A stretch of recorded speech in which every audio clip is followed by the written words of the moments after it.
All right, everybody, here we go. Today is Wednesday, May 20th, Hump Day 2026. My name is Rob Carter. Welcome to the future, #1 radio / podcast in America. What's going on, Isaiah? What a crazy day. Yeah.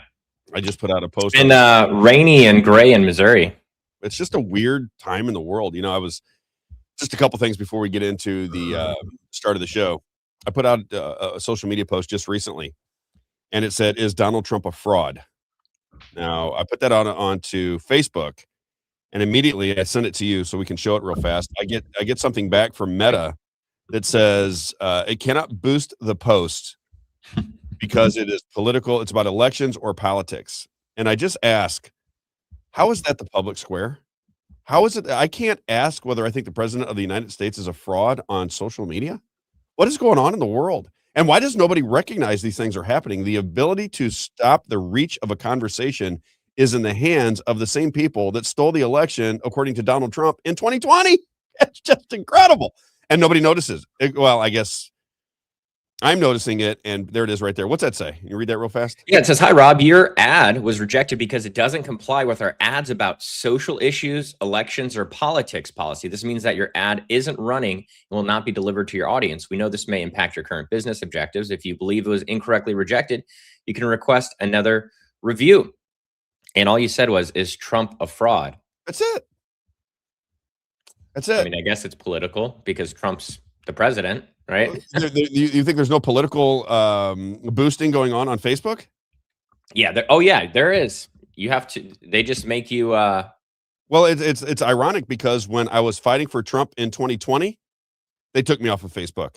And now when I ask him if he's a fraud in 2026, they take me off of Facebook. And subsequent, or in the middle of all that, they told us we were going to have free speech again. Yep. I don't understand what's happening. And it's funny because I go back and forth with Donald Trump as to whether he's the good guy or the bad guy. We had Rick Bavetz on yesterday, and he said, you know what, a lot of these moves that he's making are good for America. And I don't know if it means it's good for American business or good for Americans, right? Because those are two different things. Big corporations don't necessarily share my values on every particular topic, but it does appear to me that the Trump administration and many others really are just looking out for corporate interest. That's really all that matters, is the corporate interest. And I don't know where that leads us long term with the AI data centers and all the things that are beginning to develop. But man, I am uncomfortable with all of it. Let's start the show. Let's get it off and running. Today's show is sponsored by peopleslobbymo.com. Peopleslobbymo.com. Again, if you're in the fight with us, if you think we should have a little bit, what's the word for it? A little bit more insightful presentation on what's going on in the world, maybe just a little bit less. I know everything and I'm curious. Maybe we'll have a public conversation about what we're recognizing here before it's too late. Because all of the people that think that Donald Trump is trying to expose the system, well, he's right. I would agree that the system's being exposed. But the question I have for everybody is, what does that mean? If I point to a house on fire, I used to make this analogy all the time, Isaiah. If I see a house on fire and I point to the house, I go, the house is on fire. The house is on, everybody see the house is on fire. And then I stand there and watch it burn to the ground. What good does it do? Yeah. Right. I mean, we are in a situation where nobody knows anything that's going on in our country, and the government has set it up to be that way.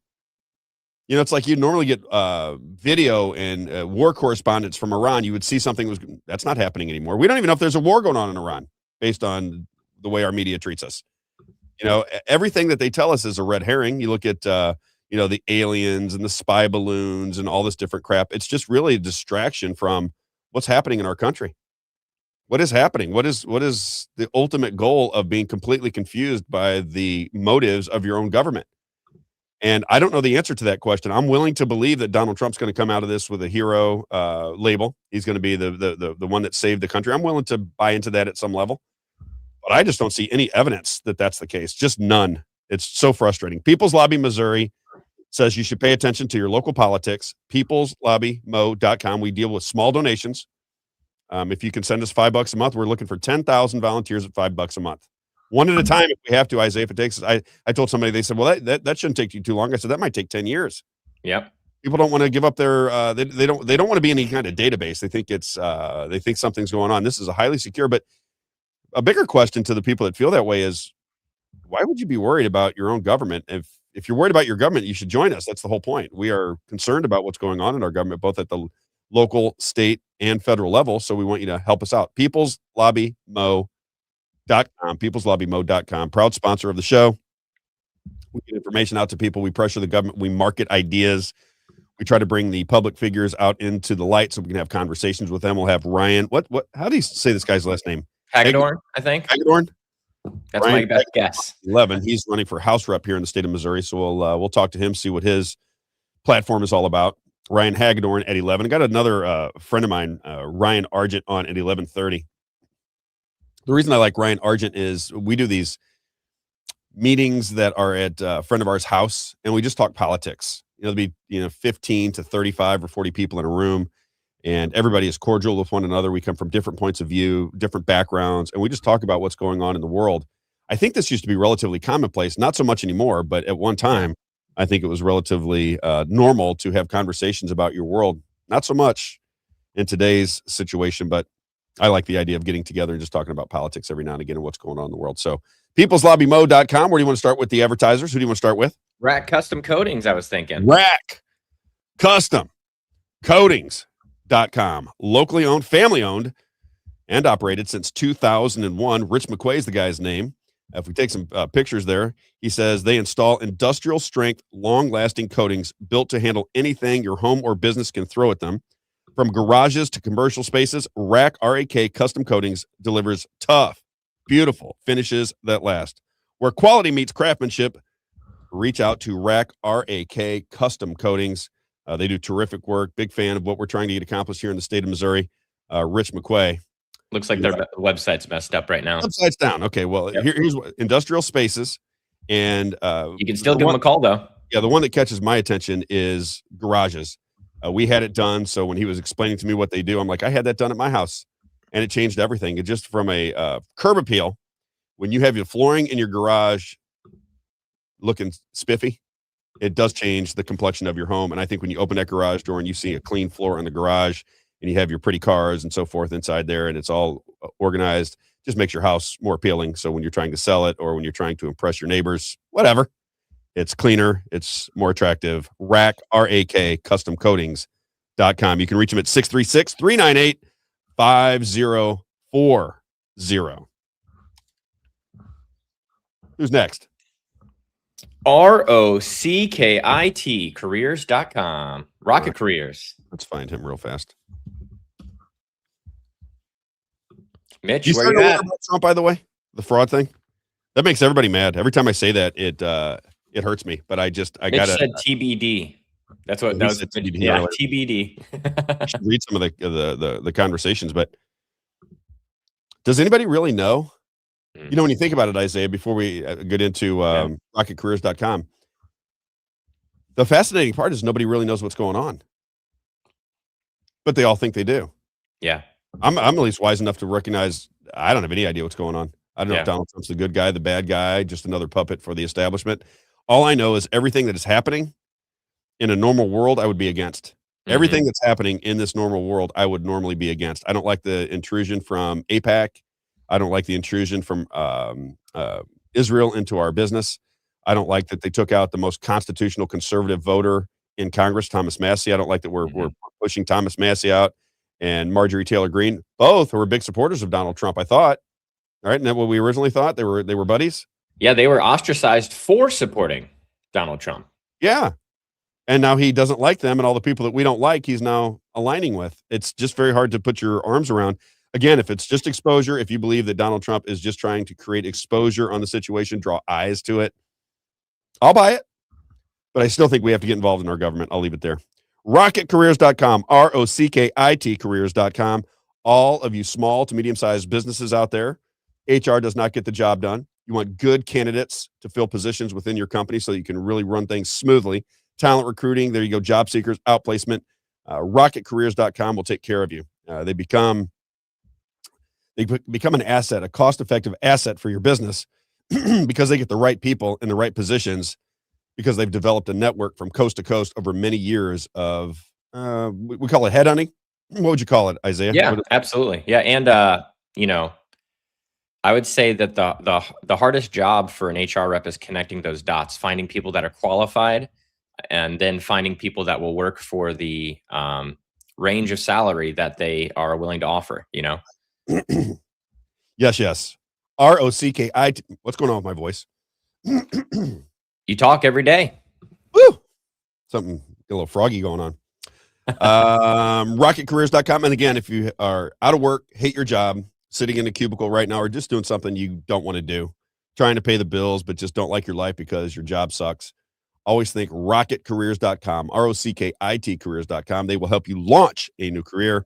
They'll help you with your resume, connecting to businesses. They do it all for you. One-stop shop. You go to rockitcareers.com. They'll find a position for you. It will change your life if you don't like your job. Because again, if you love your job, you'll never work another day in your life. Rockit, ROCKIT careers.com, 636 778 2419, 636 778 2419. You want to do one more? Sure. GraceHauling.com. GraceHauling.com, GraceHauling.com, GraceHauling.com. Everybody knows GraceHauling.com by now, right? Of course. Gary Schneider, the legend Gary Schneider. Outstanding customer service, old school type of business. They want to take care of their customers. As he said, Rob, I'm not the smartest guy. I just try to do good business. That's what he tells me. Outstanding customer service, competitive pricing, commercial businesses, 2, 4, 6, and 8 yard dumpsters. You'll see their trucks and cans and dumpsters all over the St. Charles County area. As he likes to say, anything rubbish, anything trash, GraceHauling.com, GraceHauling.com, GraceHauling.com. If you're a residential customer, trash, recyclables, yard waste, and bulk pickup. GraceHauling.com, GraceHauling.com. One more time for the people in back, GraceHauling.com. All right. Where do we want to? I think I want to start with Charlie Kirk today.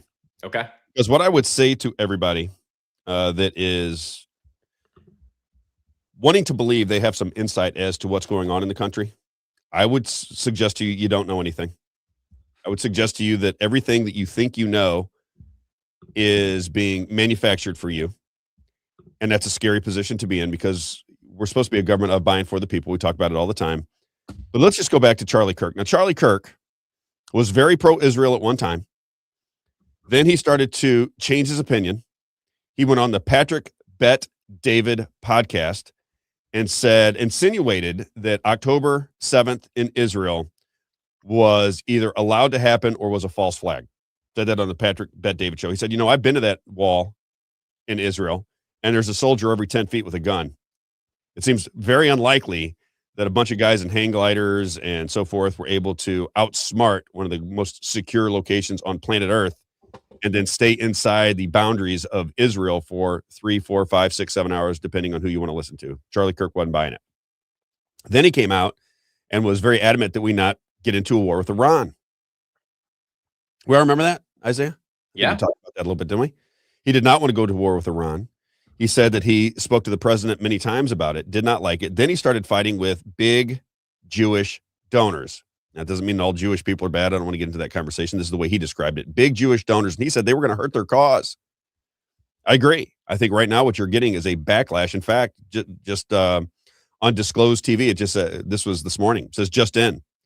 U.S. DOJ announces a 15-city nationwide anti-Semitism awareness and action tour. I was hoping you were going to bring that up. I have it pulled up here.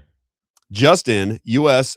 DOJ announces a 15-city nationwide anti-Semitism awareness and action tour to increase reporting of anti-Semitism, strengthen collaboration between local and federal law enforcement and Jewish communities, and foster broad interfaith opposition to anti-Semitism among Jews, Baptist Christians, Catholics, and Muslims. Well, why do you think you're getting anti-Semitism? I wonder why. Any idea? Also, why would there be anti-Semitism when a very popular congressman in Kentucky gets taken up by $25 million by 3 billionaires that are looking out for the interest of Israel more so than the interest of America? And Donald Trump is right behind him. That's why I say it's very hard to understand what the game plan is unless they try to take him out so that he becomes a presidential candidate in 2028. Is that possible? But then at some point they'd have to tackle the elections, which they haven't done yet. So I was wondering if he's, Dr. Shiva, right? Is Thomas Massie a part of the game? well, that's You what know we're what I mean? going to have on tomorrow. This Michael AMC. Everybody, did you see when I posted that we should get this guy on because he said he had inside information about Thomas Massie? Oh yeah, I've been getting my Epstein DM and blown stuff. up. I'll be curious to see what that's all about. Yeah. Let's play Charlie Kirk right off the bat Yeah. because this is where I want to start. If you are a fan of Thomas Massie, and then you became disillusioned with Thomas Massie because Donald Trump told you he was the worst congressman in history. If you believe that Charlie Kirk was on the side of righteousness when he was speaking to thousands of adoring fans about the Lord, politics, conservatism, and the like, and now you don't even care that he was assassinated in broad daylight, and you're going to allow the FBI to convince you that the story of his assassination is what they tell us it is, then maybe just go back and slow it down just a little bit. Listen to what Charlie Kirk had to say to Thomas Massie, because he was a big fan of Thomas Massie. And it does not appear that his organization that has been taken over by his wife, right? They don't seem to be withheld an endorsement this time. Yeah, they don't seem to be on the side of Thomas Massie. But if we go back to Charlie Kirk, this is a clip from back in the day. This is Charlie Kirk speaking to Thomas Massie. Listen very carefully to what they had to say. Clip number 5. Go. Favorite members of Congress. He loves the Constitution. He loves liberty. He's honest and he's tough, and he's going to really go after the intel agencies. It's Thomas Massie, who's just terrific, from Kentucky. Congressman Massie, welcome to the program. Hey, thanks for having me on, Charlie. Very polarizing. It's completely different than what President Trump was saying. Is that all that played? Because there's a whole thing there. Yeah, that was the clip that I had sent you to say this is the clip that I had found, because the clip that you had sent me wasn't working. I want to try it again. I'm going to send it to you real fast. Yeah. It's a very interesting conversation they had.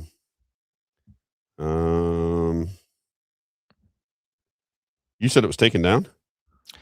It just says that when I clicked the link that you had put, it just said that it's not available. Let me send this to you right now. I want to show that.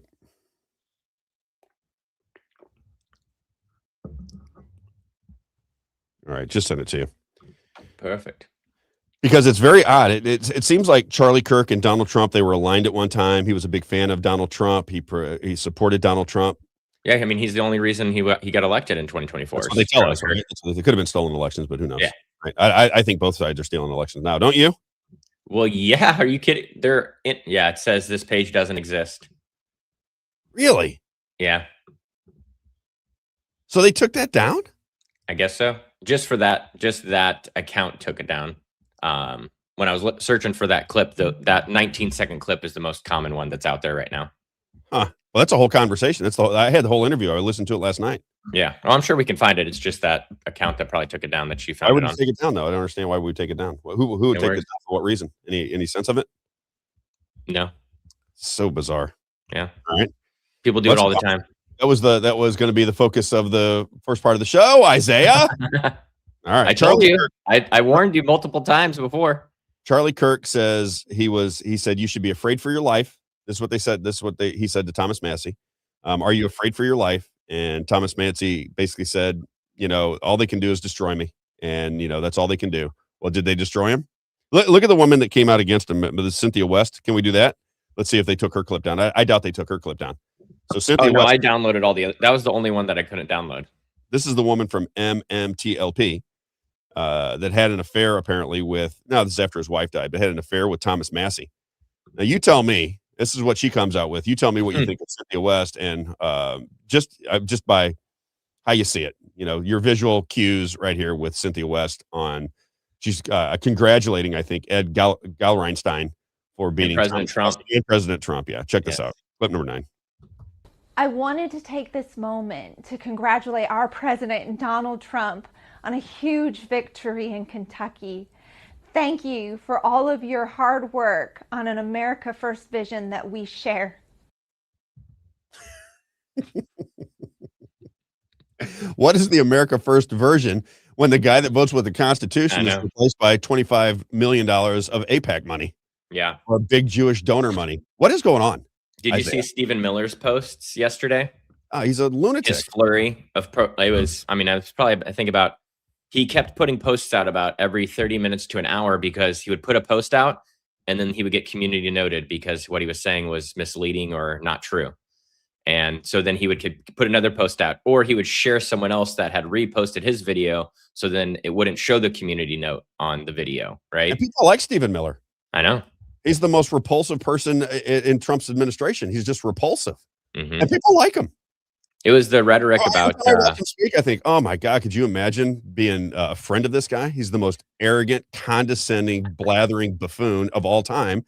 And people think that he's brilliant because he's like this attack dog of nonsense. Just like you said, he put the stuff out on X and community noted right. Everything he says is bullshit. Yes. Yep. I shouldn't say that word anymore. I'm trying to get better. Very, very strange. 1% better every day, Rob. But think about this, Isaiah. Just think about it. I want to just put this premise out there for everybody. So you have Cynthia West, and you're gonna have a lot of people that like Donald Trump, support Donald Trump, are loyal to Donald Trump, that are happy that Ed Galreinstein beat Thomas Massie. And I put out onto social media, are you for Israel Ed or America Massie? And nobody even knows what I'm talking about, but just I want to just clarify it for everybody. We got to slow down here for just a minute. Let's think about this, Isaiah, just for a second. Israel,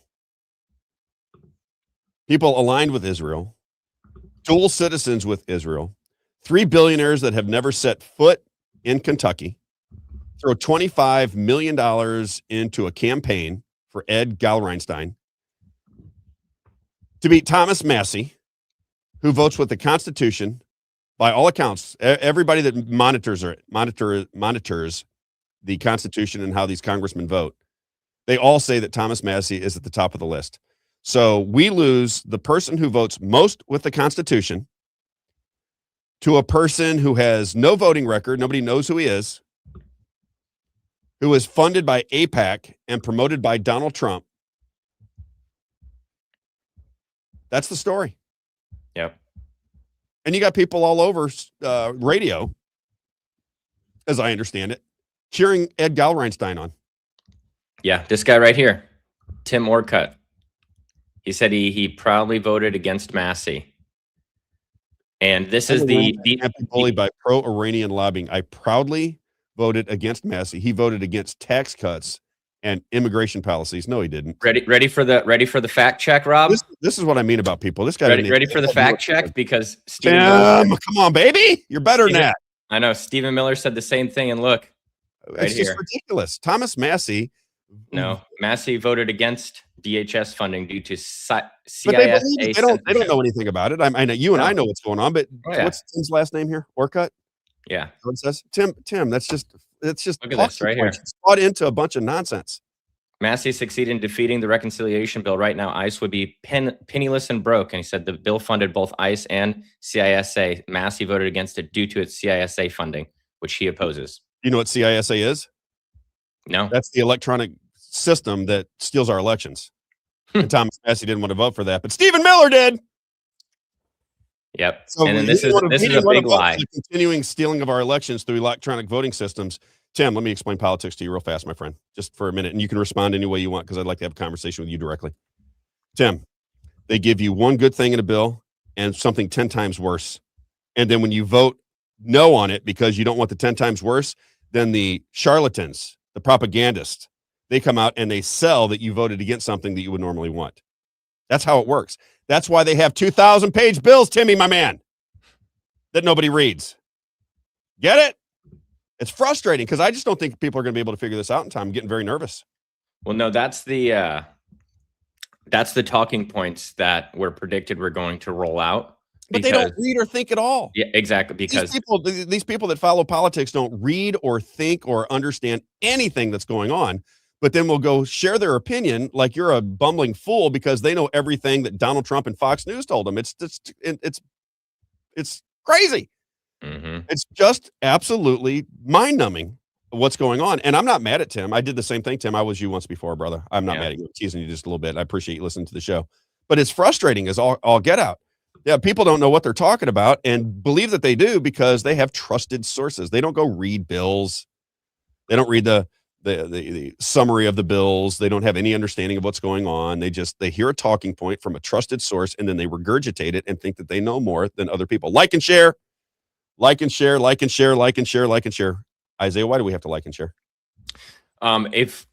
If we want the show to reach more people, which we do, and we hope that you want to help us help it reach more people, the best way is to like and share the video, because that's what the algorithm, it's looking for indicators on every video. It's saying, hey, do people like this? And the way it's telling if people like it is, people are watching it, but are they liking the video? Are they sharing the video? Are they commenting on the video? So the engagement on the video, it gives an indicator to all these platforms and says, hey, these people like this stuff. Let's show it to more people.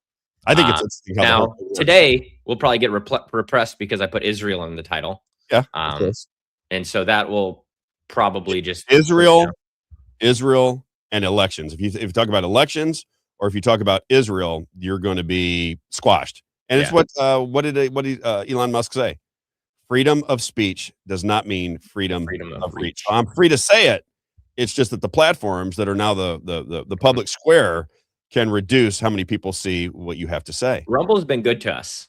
Rumble's the best. Yes. Rumble's very good to us. I'm down with Rumble. You know what? It wouldn't surprise me because that's what Alex Jones is doing. Have you noticed Alex Jones is just on Rumble and X? Yep. Did you notice that? Mm-hmm. So he's on Rumble and X, and that's it. And that might be the best way to go ultimately. I don't know. Yep.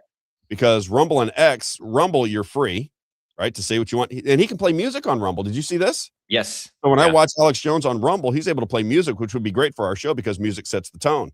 Yep. But you get squashed. If you're seeing us today, you're probably a very loyal listener. This is not going to spread very far today. No. Right? We got Massie, elections, and Israel all in the everything they don't want us talking about, and we're talking about, and that's why that's why it is very hard for me to believe that Donald Trump is on the side of righteousness. That's why it's hard. Mm-hmm. It wouldn't make any sense. Clip now. It wouldn't make any sense to do this. We got to play the Paul White clip. All right, we'll bounce around. Really, the topic of the day is: do you still believe that Donald Trump is just trying to expose the system, and he's going to be the hero at the end of the day? That he is restructuring the financial system. He's trying to close our borders.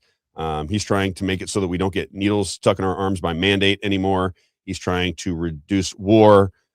He's trying to create new energy sources so we have unlimited energy. If you believe all of these things, do you not also see why people are skeptical?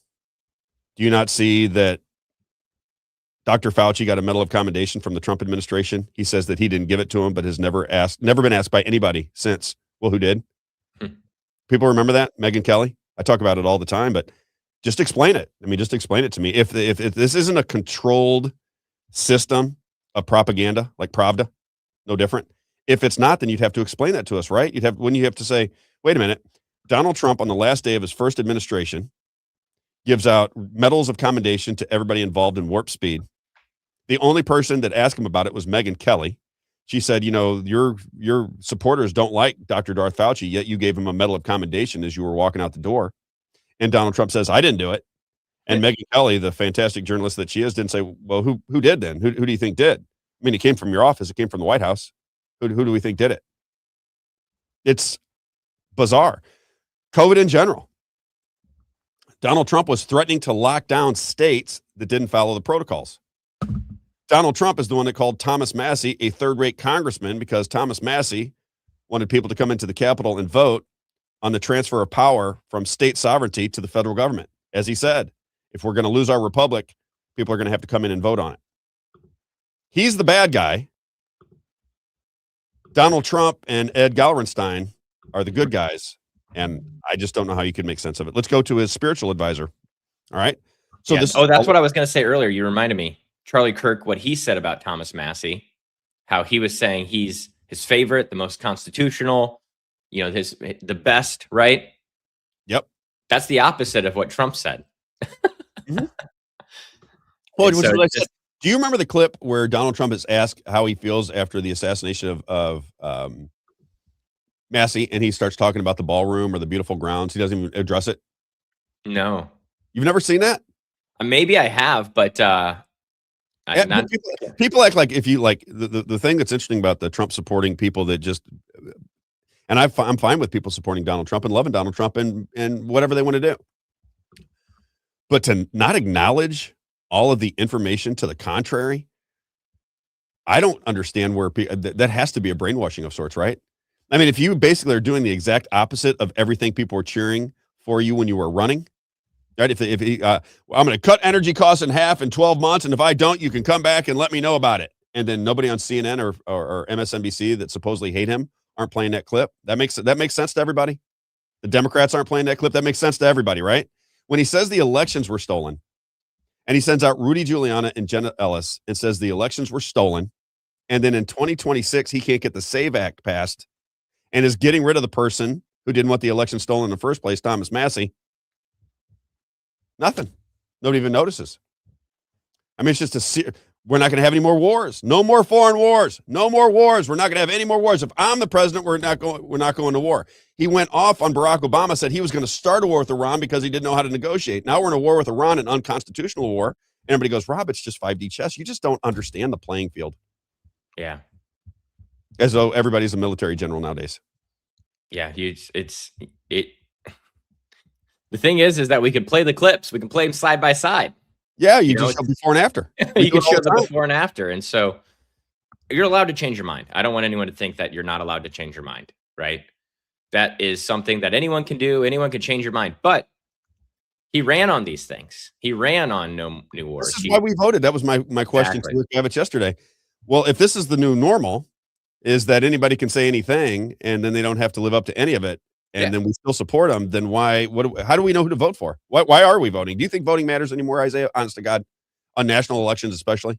No, that's what I was talking to you yesterday, is that I've thought that for a long time and why I sat out, but I started voting because I said, okay, if I'm not going to vote and if I'm not going to participate and follow, then I don't feel like I'm allowed to be such a critic if I'm not going to participate.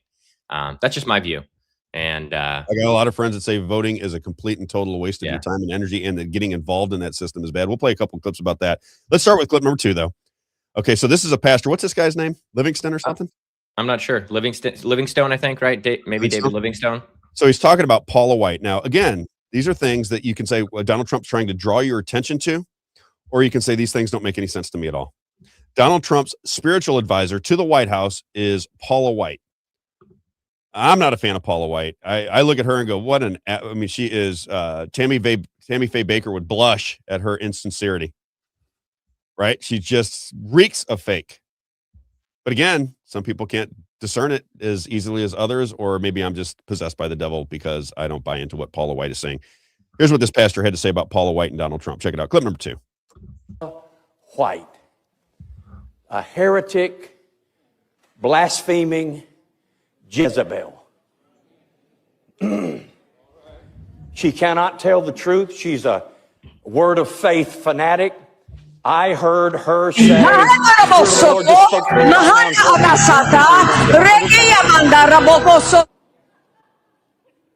I heard her say, there is not a bit of difference between me and Jesus Christ.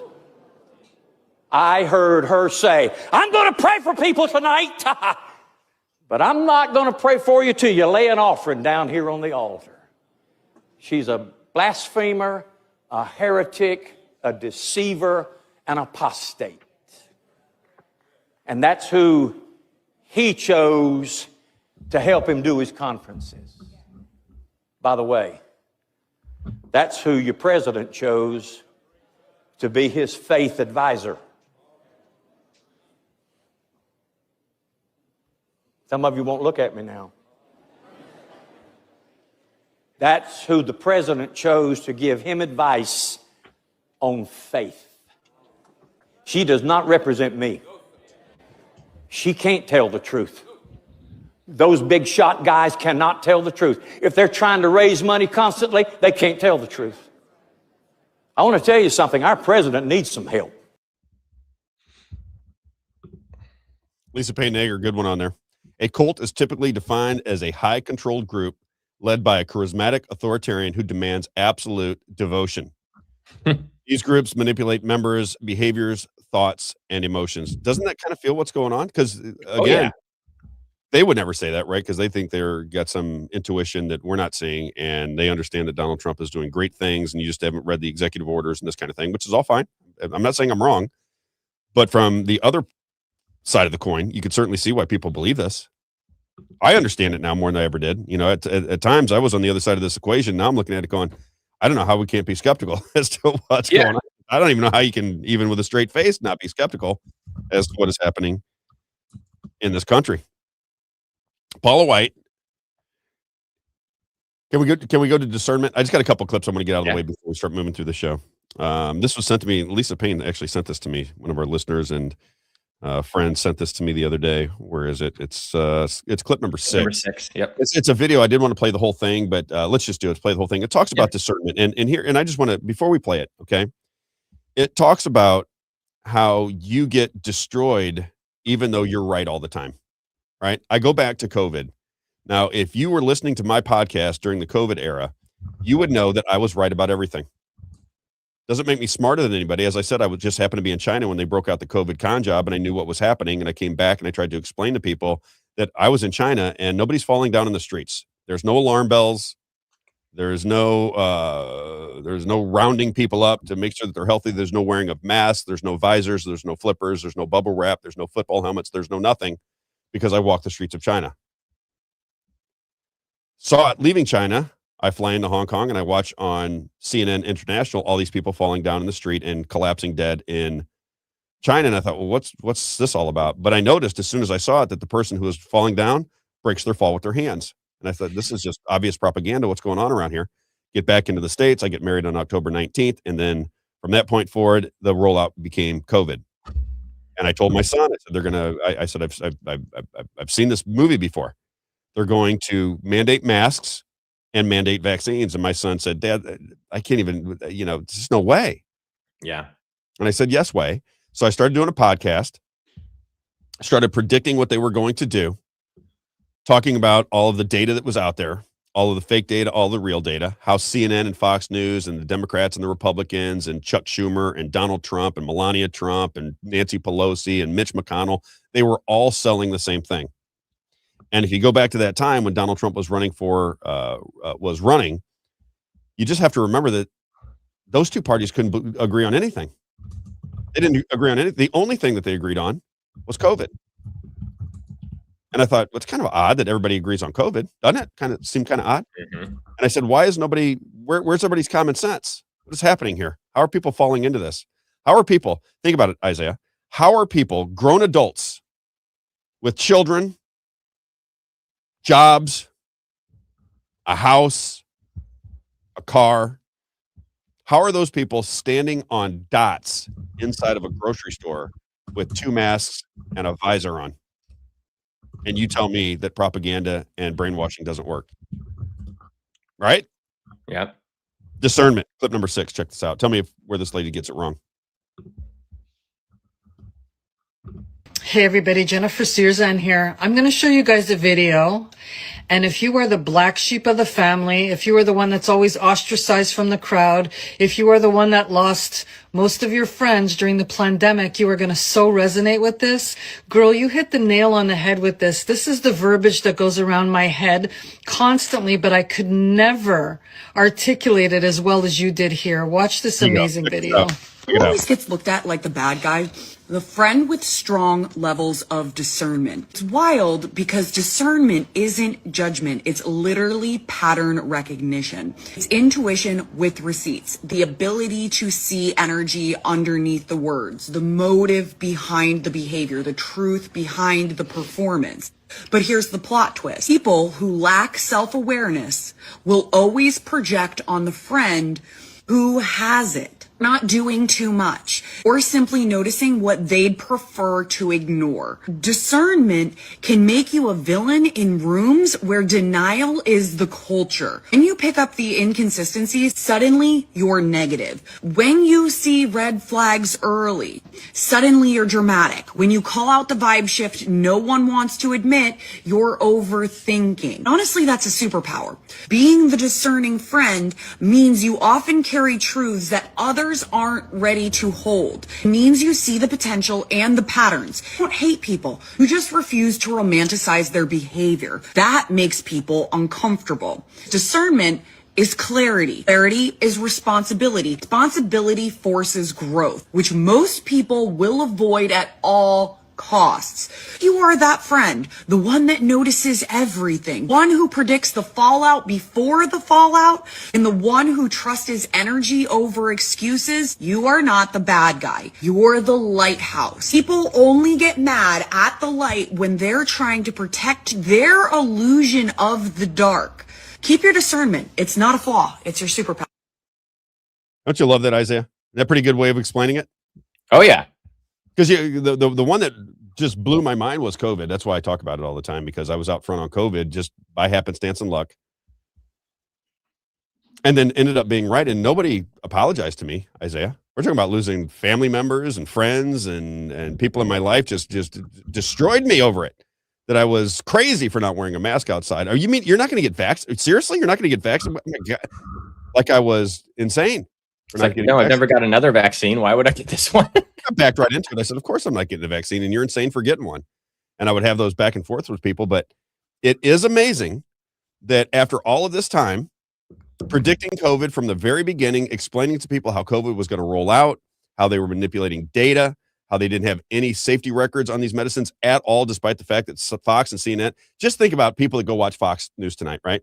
You're watching an organization that sold you on a lie that probably destroyed the life of somebody right close to you. Almost everybody I know has had somebody affected by COVID, and you're going to go watch an organization that sold that to you. You're going to go back even further. You're going to give them advertising dollars for Fox News, CNN, MSNBC, all of them. You're going to give those people money because they have some form of programming that you find appealing, despite the fact that they were complicit in killing people that you loved. That's how crazy our society is right now. Yep. And they sold it. You go back to, I mean, it's so many things. War, they sell war constantly. Operation Iraqi Freedom. Yep. Right. They sold you that.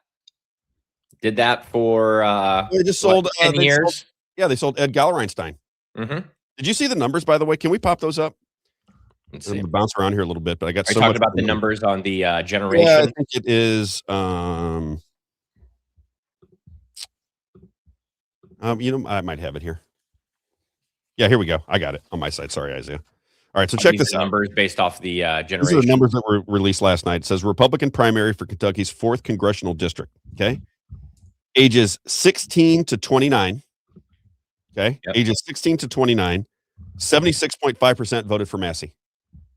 That's the young generation. 18 to 20, blurry. 18 to 29.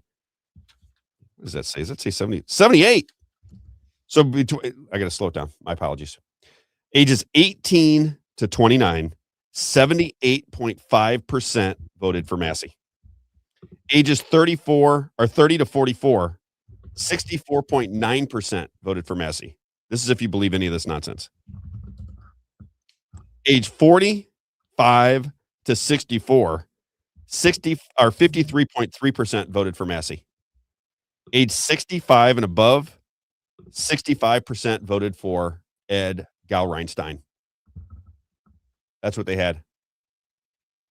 It's just amazing. There's only one demographic, according to, I think the election was rigged. Do you think the election was on the up and up last night? Oh my gosh, no. That's the one thing I don't like about Massie is he has to have some sense that he's from MIT. He has to have some sense that the elections are being manipulated, right? Doesn't he have to have that sixth sense that the elections are being manipulated? And not to talk about that is concerning for me. That's one of the things I don't dig Massie for, is not speaking out about the elections being manipulated, because nobody would run elections like this. No sane person that cared about the republic would run elections like we run them in this country. Nobody. Yeah. The other thing is that, and actually Amy just put it here in the chat. I see. She said that the boomers told exit poll takers yesterday that the reason they voted for Ed was because they saw a video of Massie in a throuple with the squad. Threesome. And that was an AI video. And Right. so they said that they banked on them not knowing. Yeah. It's crazy. Yeah, well, think about it. If you're over the age of 65, I mean, I struggle with it. The only reason I'm more familiar with what goes on in social media is because I do it for a living, right? Mm-hmm. But if I was over the age of 65 and, all the phones come out in the last 10 or 12, 15 years and you're learning all the apps and how to maneuver through them, I can't do it very well on my own. So I can only imagine what 65-year-olds believe, and they don't know what's real or what's not real on social media. So they throw their hands up and they don't believe it. So who do they believe? Fox News and Donald Trump. Yep. That's what they believe. And it's depressing because I don't know how you're going to get people out of that cycle. I mean, I have so many people in my life that I love. They will watch Fox News. Mm-hmm. I mean, I wouldn't turn on Fox if my TV was on fire. I wouldn't turn on Fox News. No chance. I can't even. I don't even like to watch it for 1 minute. I feel icky when I watch Fox News.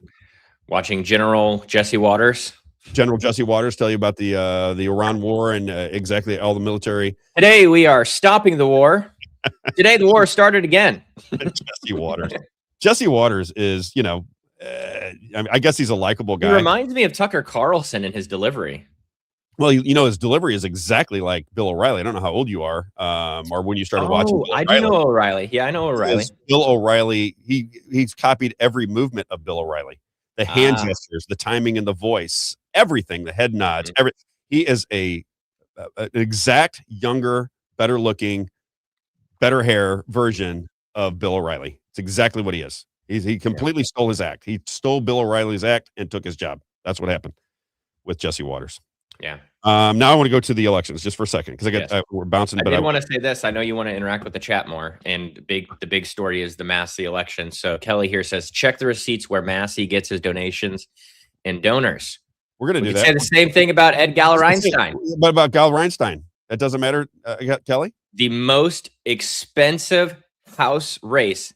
This is just a primary, too. The most expensive House race in 250 years of existing. Kelly, $25 million. What's it, Kelly Vivian? $25 million was spent to get Galler-Reinstein elected from 3 billionaire donors who have dual citizenship with Israel, who've never even set their feet inside of Kentucky. And you're worried about Massie's donations? I'm not saying that Massie's donations are good or bad or indifferent. I'm telling you the perception of what happened. The perception of what happened is that Israel was able to buy a congressional seat. Mm-hmm. Without the Israel lobby supporting Ed, he would not have won because Thomas Massie raised more individual donations from real people. And what are these donors? How do we look that up, Kelly? I'm curious what you're talking about because we can look at the election commission. We can do some research. We'll do a deep dive.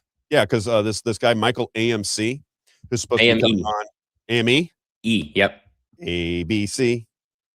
Easy is AME.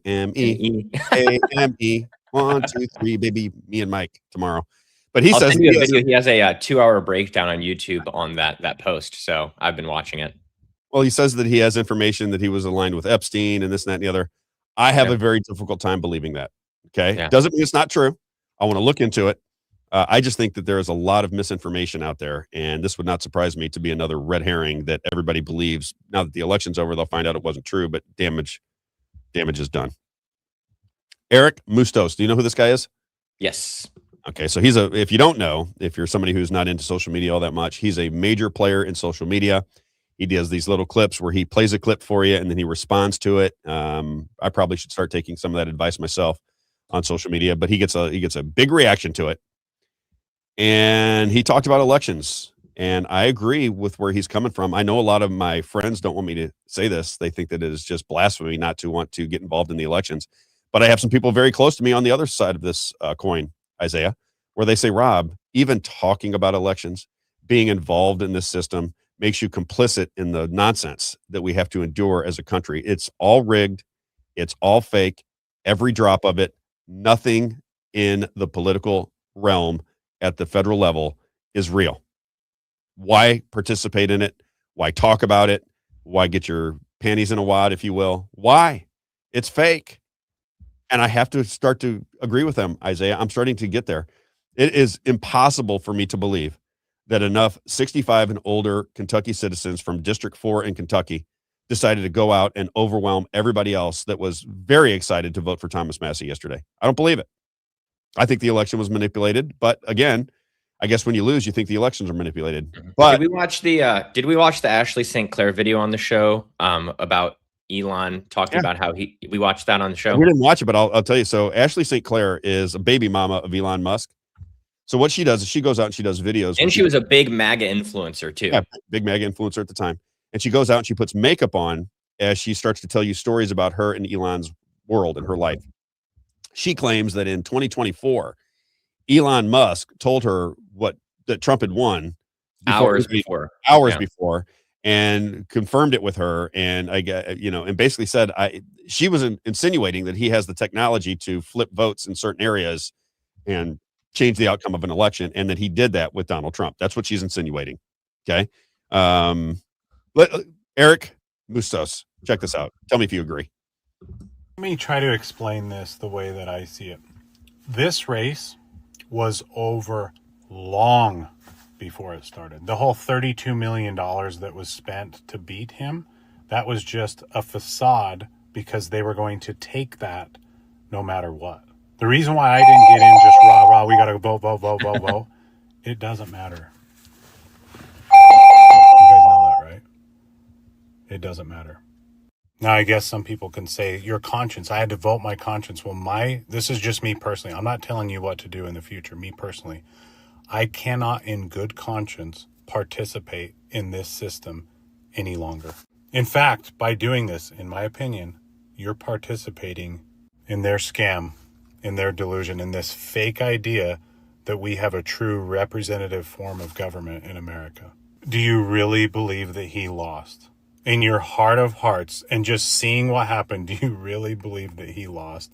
Most of you know the answer to that question.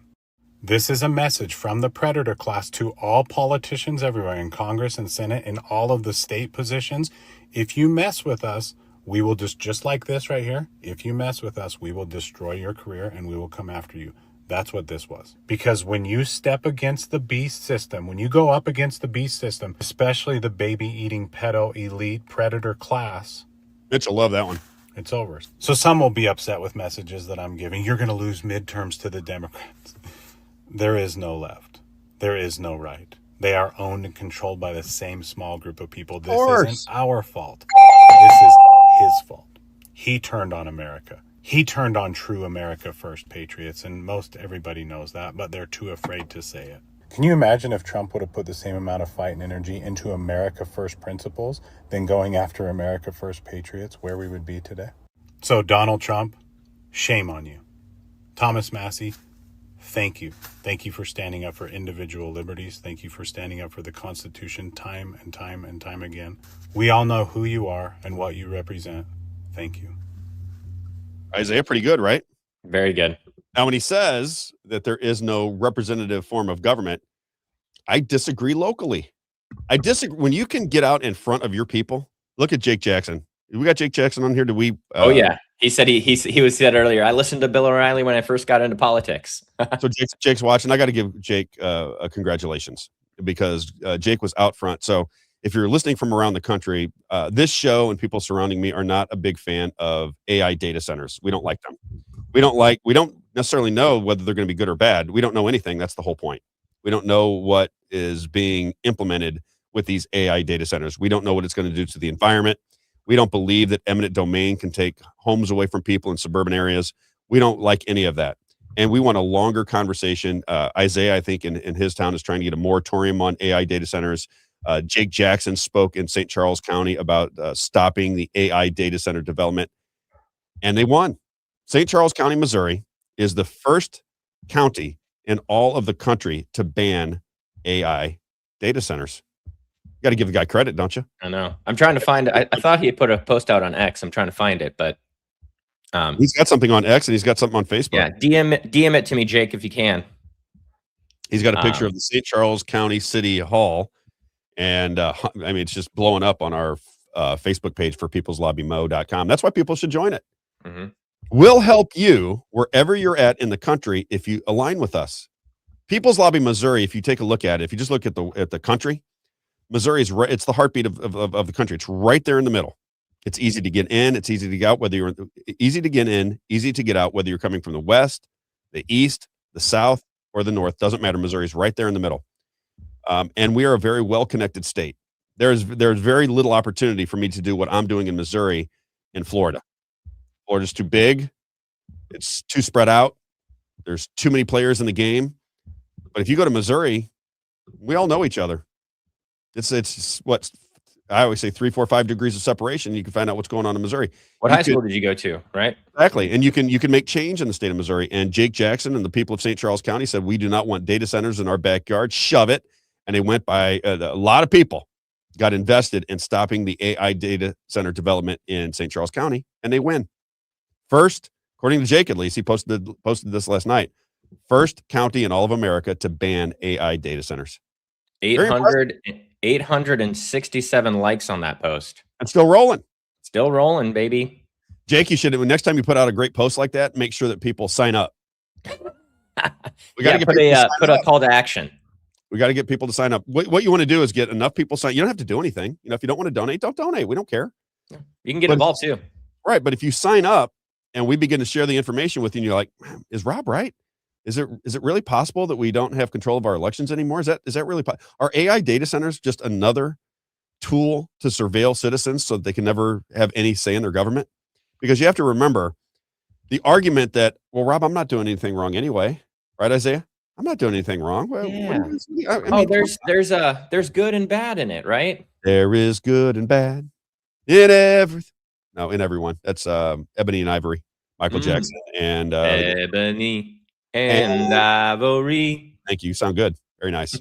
Yeah, I don't know if you were Paul McCartney or Michael Jackson there, but pretty much right on the money with both of them.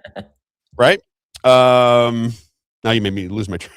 You made me lose my train of thought when you started singing. Squirrel. Anyway, I think I've made my point. We were talking about data centers and surveillance technology. Data centers. And here's a perfect example. Clip number 1. All right. This is the way I used to do the show, by the way. I would go and I would never have anything in any structural form. And then I would go, okay, the reason I'm talking about this is this video. Now, Tucker Carlson, again, I like what he has to say. I don't know if Tucker Carlson is involved in the bubble news. I don't really know. But he was having an argument or a debate or a conversation, however you want to look at it, with Kevin O'Leary, Mr. Wonderful from the Shark Tank. All right. Has always come off to me as a squirmy guy that I just don't dig. Just my gut feeling on him is everything in the world revolves around his money. That's the way I see him. Right. And I generally don't like those kind of people. It's just my take. If money is your sole focus in life, what's the Bible say, Isaiah? Yeah. The love of money is the root of all evil. Thank you very much. So Tucker Carlson is talking about this with Kevin O'Leary on his show, Tucker Carlson's show. And I thought this was the best argument. It's the argument that I make, so that's why it's the best. But this is the argument that I make with everybody. Here's Tucker Carlson, Kevin O'Leary. Check this out. Clip number 1. Prefer all of us that are developing these data centers put down our shovels and stop while the Chinese accelerate theirs. Would you like that? Do I want to become like China in order that we can, quote, beat China? Not at all. The problem with China, from my perspective, is that it surveils its citizens and it limits their ability to say what they think and to oppose existing power. That's why China is bad, I thought. You're making it possible for our government to have the same approach, and our government already does. They're surveilling us at all times. Most Americans don't even know they're being watched. There are license plate readers, there are facial recognition cameras everywhere. And the question is why? So the crime rate can go down? Well, it hasn't gone down. So, of course, the real reason is to make you obedient, obviously. No, I have a different vision of the future. Why do we still have crime? Everybody. but now here. So fantastic. He looked a little uncomfortable with that question from Tucker, getting a little squirmy there in his chair. But Isaiah, again, just common sense. Common sense. AI, artificial intelligence, data collection and storage centers, add flock cameras that will show you everywhere your car went. So if you don't want to carry your phone, because they can track your phone, and you go, you know what, I would like just to be free from government because I'd like to have a meeting with Isaiah. We don't like what's going on in Missouri government. We want to have a conversation because we want to plot a plan to overtake, not through violence, but through the ballot box or through political persuasion, what have you. We want to take on the Missouri government and we would like to meet. If they don't follow your camera on your phone, well, then they'll get flock cameras out on the streets and they'll be able to tell everybody that you met everywhere you went, and you cannot organize against your government. They just rolled out audio recording devices too. Now they audio record. Yeah, audio record. Same thing in your vehicles now. We played the video of the guy that read through all of the manual in Ford, and Ford in 2026 or 27, I don't know if it's next year or this year, they'll be able to surveil your every movement within your car. They'll be able to listen in live to your conversations. They'll be able to take automatic, continual pictures of your face if they think you've been drinking or that you're upset or you might be irate and you might be a problem driving. They can just shut off your car. Kill switches in your cars, 702 FISA warrants, flock cameras, the Patriot Act, continual war, open borders, mandated vaccines, and we have to focus on Iran being the bad guy. It's incredible. It really is. But I would look internal for just a minute. We might want to pay attention to our own government just for a second, Isaiah. That would be okay. Everybody. Don't get distracted by the other stuff. Yes. Can we now shift because I want to do this? Oh, perfect timing. Do I have it right? What time is it?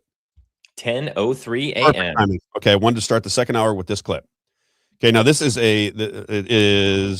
clip number 8. Okay. Now, you're right on time. Look at you. This is working out very well today. See? This is they should have suppressed us. Like and share, please. If you're just joining us, like and share. It's the only chance we have.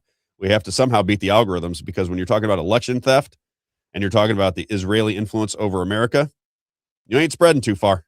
No. You ain't going too far. They want to keep that within the bubble. That's why I say for these people that do talk about it, that spread, it makes me wonder, Isaiah. Yeah. Right? Because as Dr. Shiva said, so long as they control the narrative and the conversation, right? Because if you listen to people like Nick Fuentes, for example, is Nick telling you that both parties are one? No, he's telling you to go out and vote for Democrats. He likes the Republicans, but that's all bull. I don't want to say the word again, but it's just ridiculous. And the smartest guy in the room has to recognize that, right? Yeah. Don't you think, Isaiah? Come on. Yeah. I know you like what he has to say and you think he's a very bright guy, and I do too. No, I think the that's something that I have not gotten on board with him is going against and just voting Democrat, because there's so many things that we just have so many socialist Democrats here, and but they don't matter. It doesn't matter who wins. It doesn't matter who wins. They take this thing in the direction they're going to take. It doesn't matter whether Democrats or Republicans win at the federal level at all. You get the same thing no matter what. You get the same thing regardless. It doesn't matter. Yeah. I mean, didn't we watch a video yesterday? It's like, well, the Democrats had majority of the House. That was sharp. Yeah, that was very sharp from the Independent from New York. He said, the Democrats have had the House, the Senate, the governorship in New York. Where is our Medicaid for all? Where's our Medicare for all? Yep. We have it all. This is what they complain about. This is what they want. Why don't we just make it happen? He said the Republicans have had every form of government that they want. Where's the immigration? Where's the comprehensive immigration reform? They don't get that done. Why? Yep. It's because it's fake. If it wasn't, the reason it's fake, and I'll just remind people again, as I do every day, the reason it's fake is because if a political party wanted to solve problems and make your life better so that they'd be in power for generations to come, they would simply do it. Yep. We are acting like these things are not solvable. We print the money in this country. Everything is solvable. We have weapons that can destroy the planet, they tell us. Everything is solvable. We have AI. We have a wealthy society. We're surrounded by water and friends. There's nothing America can't get accomplished if they wanted to. What you're not able to figure out, I believe, is they have no intentions on fixing these problems. None. Zero. Zilcho. None. They don't want to fix the problem. If they wanted to fix the problem, they'd fix it. The scary part is we're not picking our leaders anymore.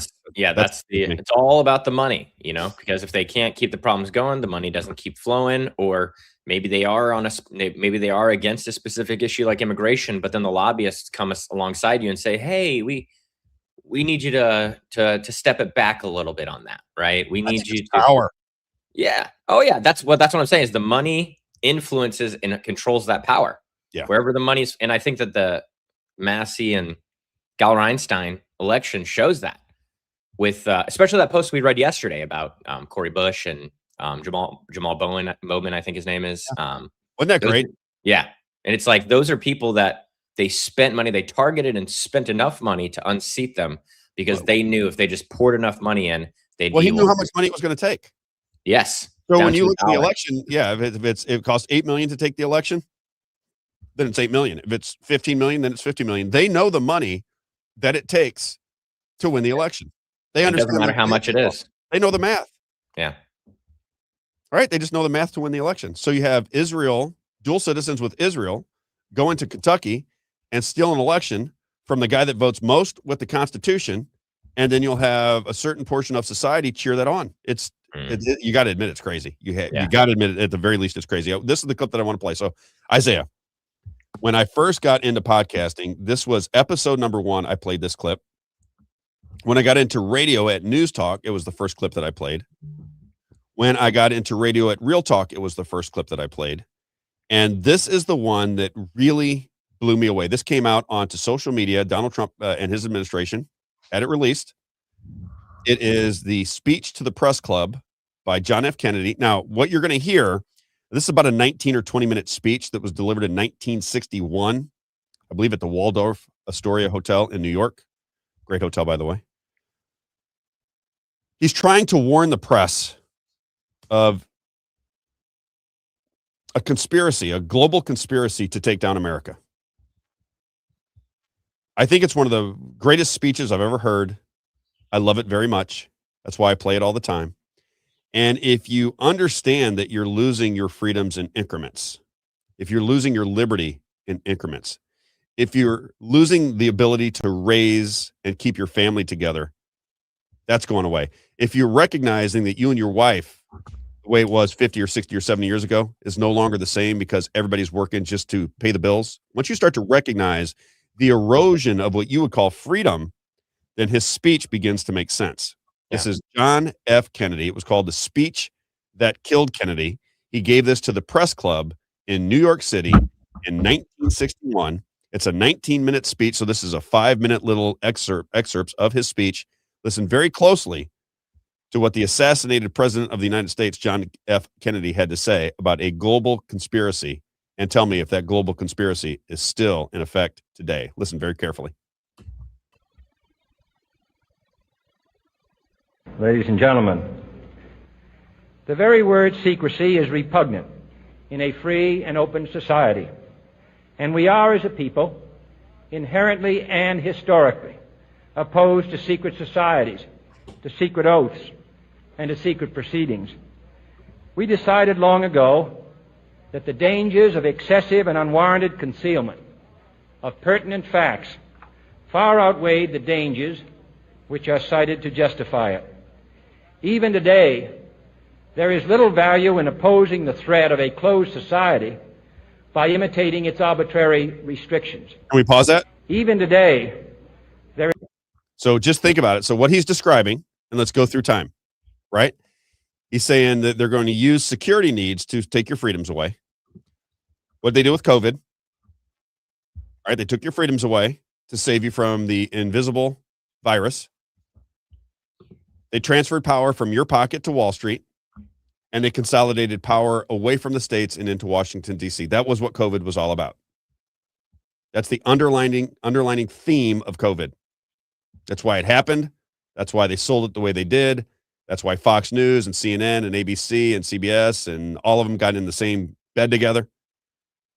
That's why you had all the fake experts on your television sets telling you to wear a mask. If one mask is good, 2 masks are better.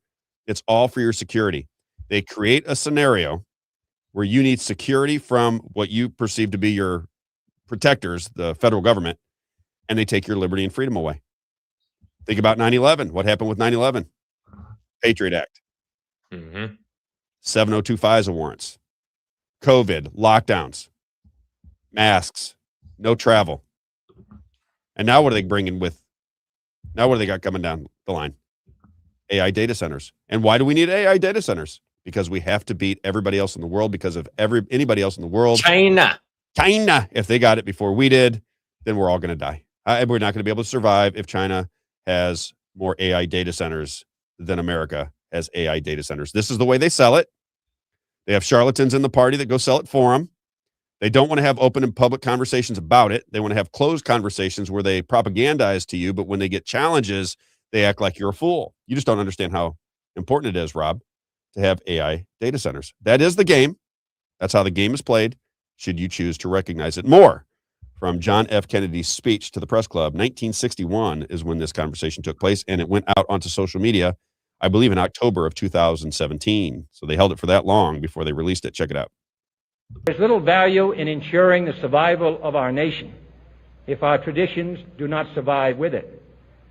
And there is very grave danger that an announced need for increased security will be seized upon by those anxious to expand its meaning to the very limits of official censorship and concealment. Now listen to this. That I do not intend to permit to the extent that it's in my control. Can we pause that?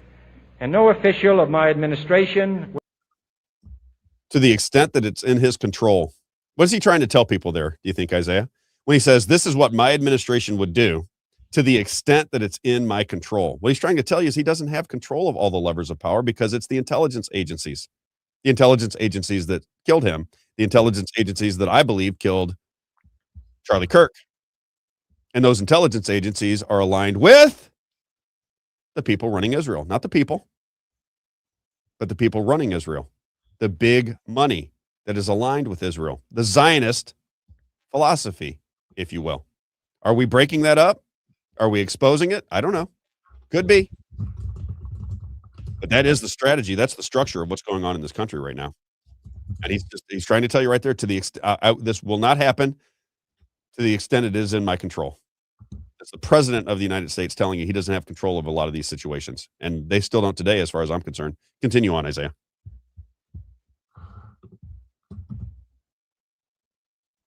Whether his rank is high or low, civilian or military, should interpret my words here tonight as an excuse to censor the news, to stifle dissent, to cover up our mistakes, or to withhold from the press and the public the facts they deserve to know. For we are opposed around the world by a monolithic and ruthless conspiracy that relies primarily on covert means for expanding its sphere of influence, on infiltration instead of invasion, on subversion instead of elections, on intimidation instead of free choice, on guerrillas by night instead of armies by day. It is a system which has conscripted vast human and material resources into the building of a tightly knit, highly efficient machine that combines military, diplomatic, intelligence, economic, scientific, and political operations. Its preparations are concealed, not published. Its mistakes are buried, not headlined. Its dissenters are silenced, not praised. No expenditure is questioned, no rumor is printed, no secret is revealed. No president should fear public scrutiny of his program, for from that scrutiny comes understanding, and from that understanding comes support or opposition, and both are necessary. I am not asking your newspapers to support an administration, but I am asking your help in the tremendous task of informing and alerting the American people. For I have complete confidence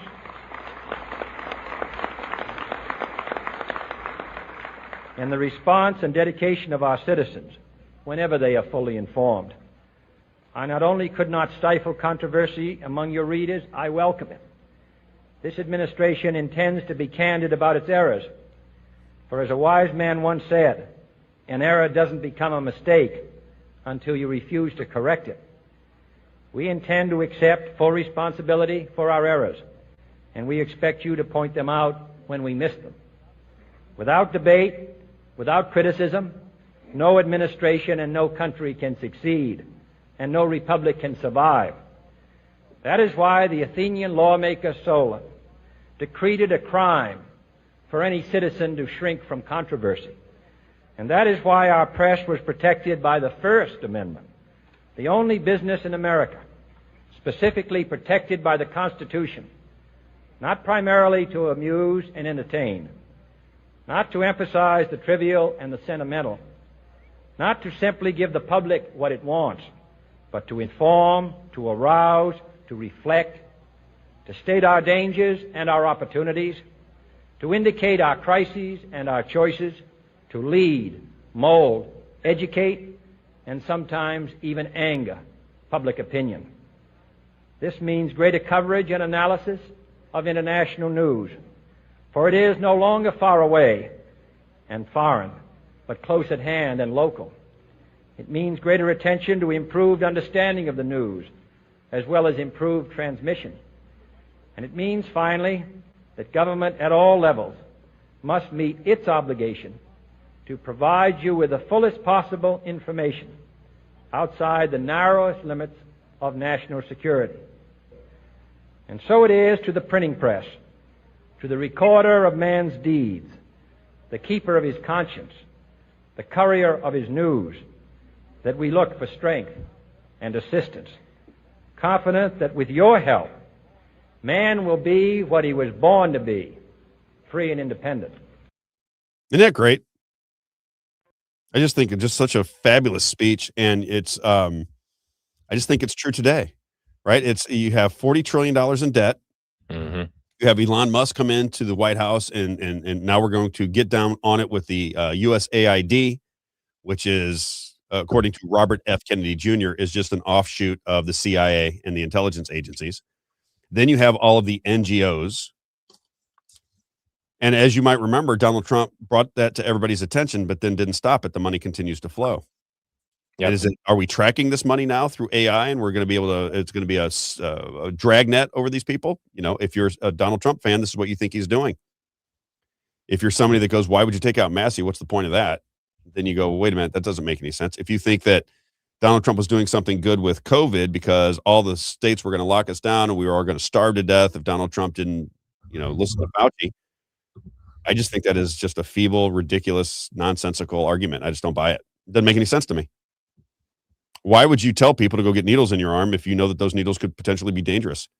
I guess, what, Isaiah, I guess if your 22-year-old had a heart attack because they had to take vaccines so they could play a college sport, then you'd be upset. I guess that might make you upset. But I guess if it doesn't happen to you and millions of people die, then it's 5D chess. But if it happens to you, it's 5D BS. Does that make sense? Yep. Right? It's it's not me, so it doesn't matter. Yeah, it didn't happen to me. So, Rob, I didn't have anybody in my family die. What are you talking about? What's the big deal? I don't know. Breaking news. Trump says, once again, the U.S. is in the final stages of talks with Iran. Did you hear Massie Iran, last for night? everyone who wants to correct me, but I say Iran. Did you hear he talked about that last night? He said they were supposed to go back into Iran the day before, and he didn't do it. He said, I didn't even think about it. He goes, they wanted this election to be over before they did anything else. So they postponed it by a day so that Pete Hegseth, Central Casting, could go down there. I think somebody in the chat said, what about Pete Hegseth? Yeah, that's a real good point, right? Pete Hegseth is supposed to be a Secretary of War, baby. Yeah. Why is he campaigning for Ed Gallerin? Wait, did you hear his statement as soon as he got up to speak? No. He says he got up there and he goes, I just want to get this out of the way for the lawyers. I'm here on my own personal capacity. And that's why I'm here to support a true patriot, a fellow Navy SEAL, blah, blah, blah. That's what and then he started talking about it. And it's like, oh my gosh. I don't dig him either. Yeah. It's interesting. I don't know. Did you see Marco Rubio come out with a Spanish video today? What, speaking in Spanish? Yeah. Yeah. I was like, oh my gosh. These people. Because Trump also just put out a thing about Cuba just about 20 minutes ago, saying we're going to free the people of Cuba. Yeah. Take over Cuba. Yeah. Which, I mean, I'm more on the side of going for Cuba, Venezuela than going to the Middle East. I would have been. Yeah. A friend of mine, Tom, and his wife, they went to Cuba on vacation and loved it. Really? Said it was the best vacation they've ever had. Interesting. Did you see the Nick Shirley video that they just put out? I got to give you this, though. I got to tell you the story before you get to Nick Shirley. So I was talking to them. They're well-to-do. They got money. They went down to Cuba for vacation. And I said, I hear it's like really poor. And they were talking about the hotel they were in. They said it is. It's very poor. There's no doubt about it. These people do not have the money that we do. He goes, even I think he said there was no air condition, and they had money. Yeah. He said there's no air condition in the hotel that they stayed at. And I said, but I said at the same time you had a great time. He goes, Rob, it was so fun.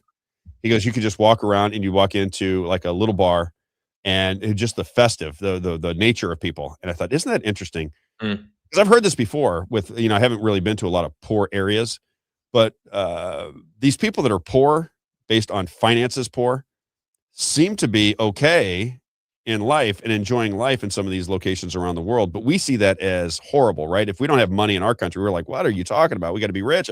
I want to be rich. She's a rich girl. I could go on and on. It's right? different. It's different ideologies and It civilizations. is. That's what I'm saying. It's different ideologies. Not everybody looks at the world through the lens of American capitalism. They just don't look through that. I love capitalism. I like it. I'm down with it. I'm a fan of it. Right. But I didn't grow up in a foreign country where maybe the principles and maybe their spiritual life and things that they believe in are different than mine. Isn't that possible to believe?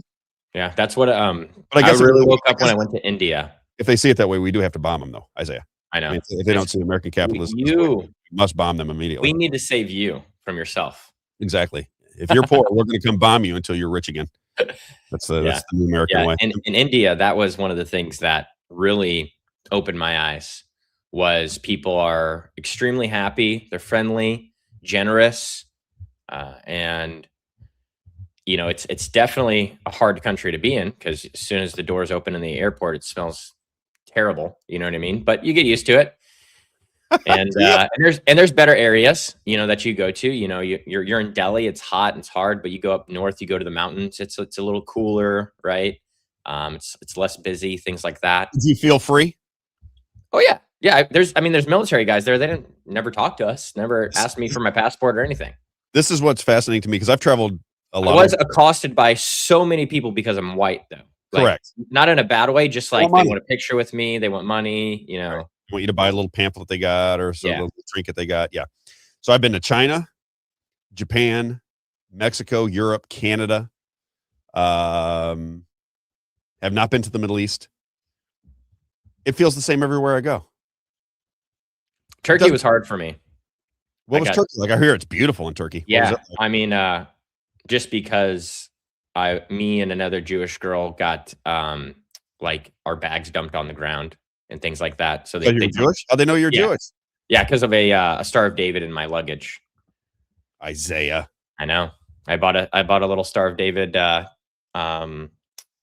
like thing that goes on a necklace. You know what I mean? Yeah. And so they found that, and so they dumped our bags on the ground and then told us to pick up our stuff. Really? Yeah. Now that's anti-Semitism right there. Yeah. You don't get that in America very often. No, not at all. That's Turkey. It's a Muslim country, you know. So that's a very beautiful country, though. I'm totally agree. Scenery is amazing. Let's do some. Let's get ECS. Let's do ECS. Helen, I have them on the list, baby. Who you got? ECS. That's the next one on the list here. I got ECS, Advanced Wellness, Valvoline, and Carrington.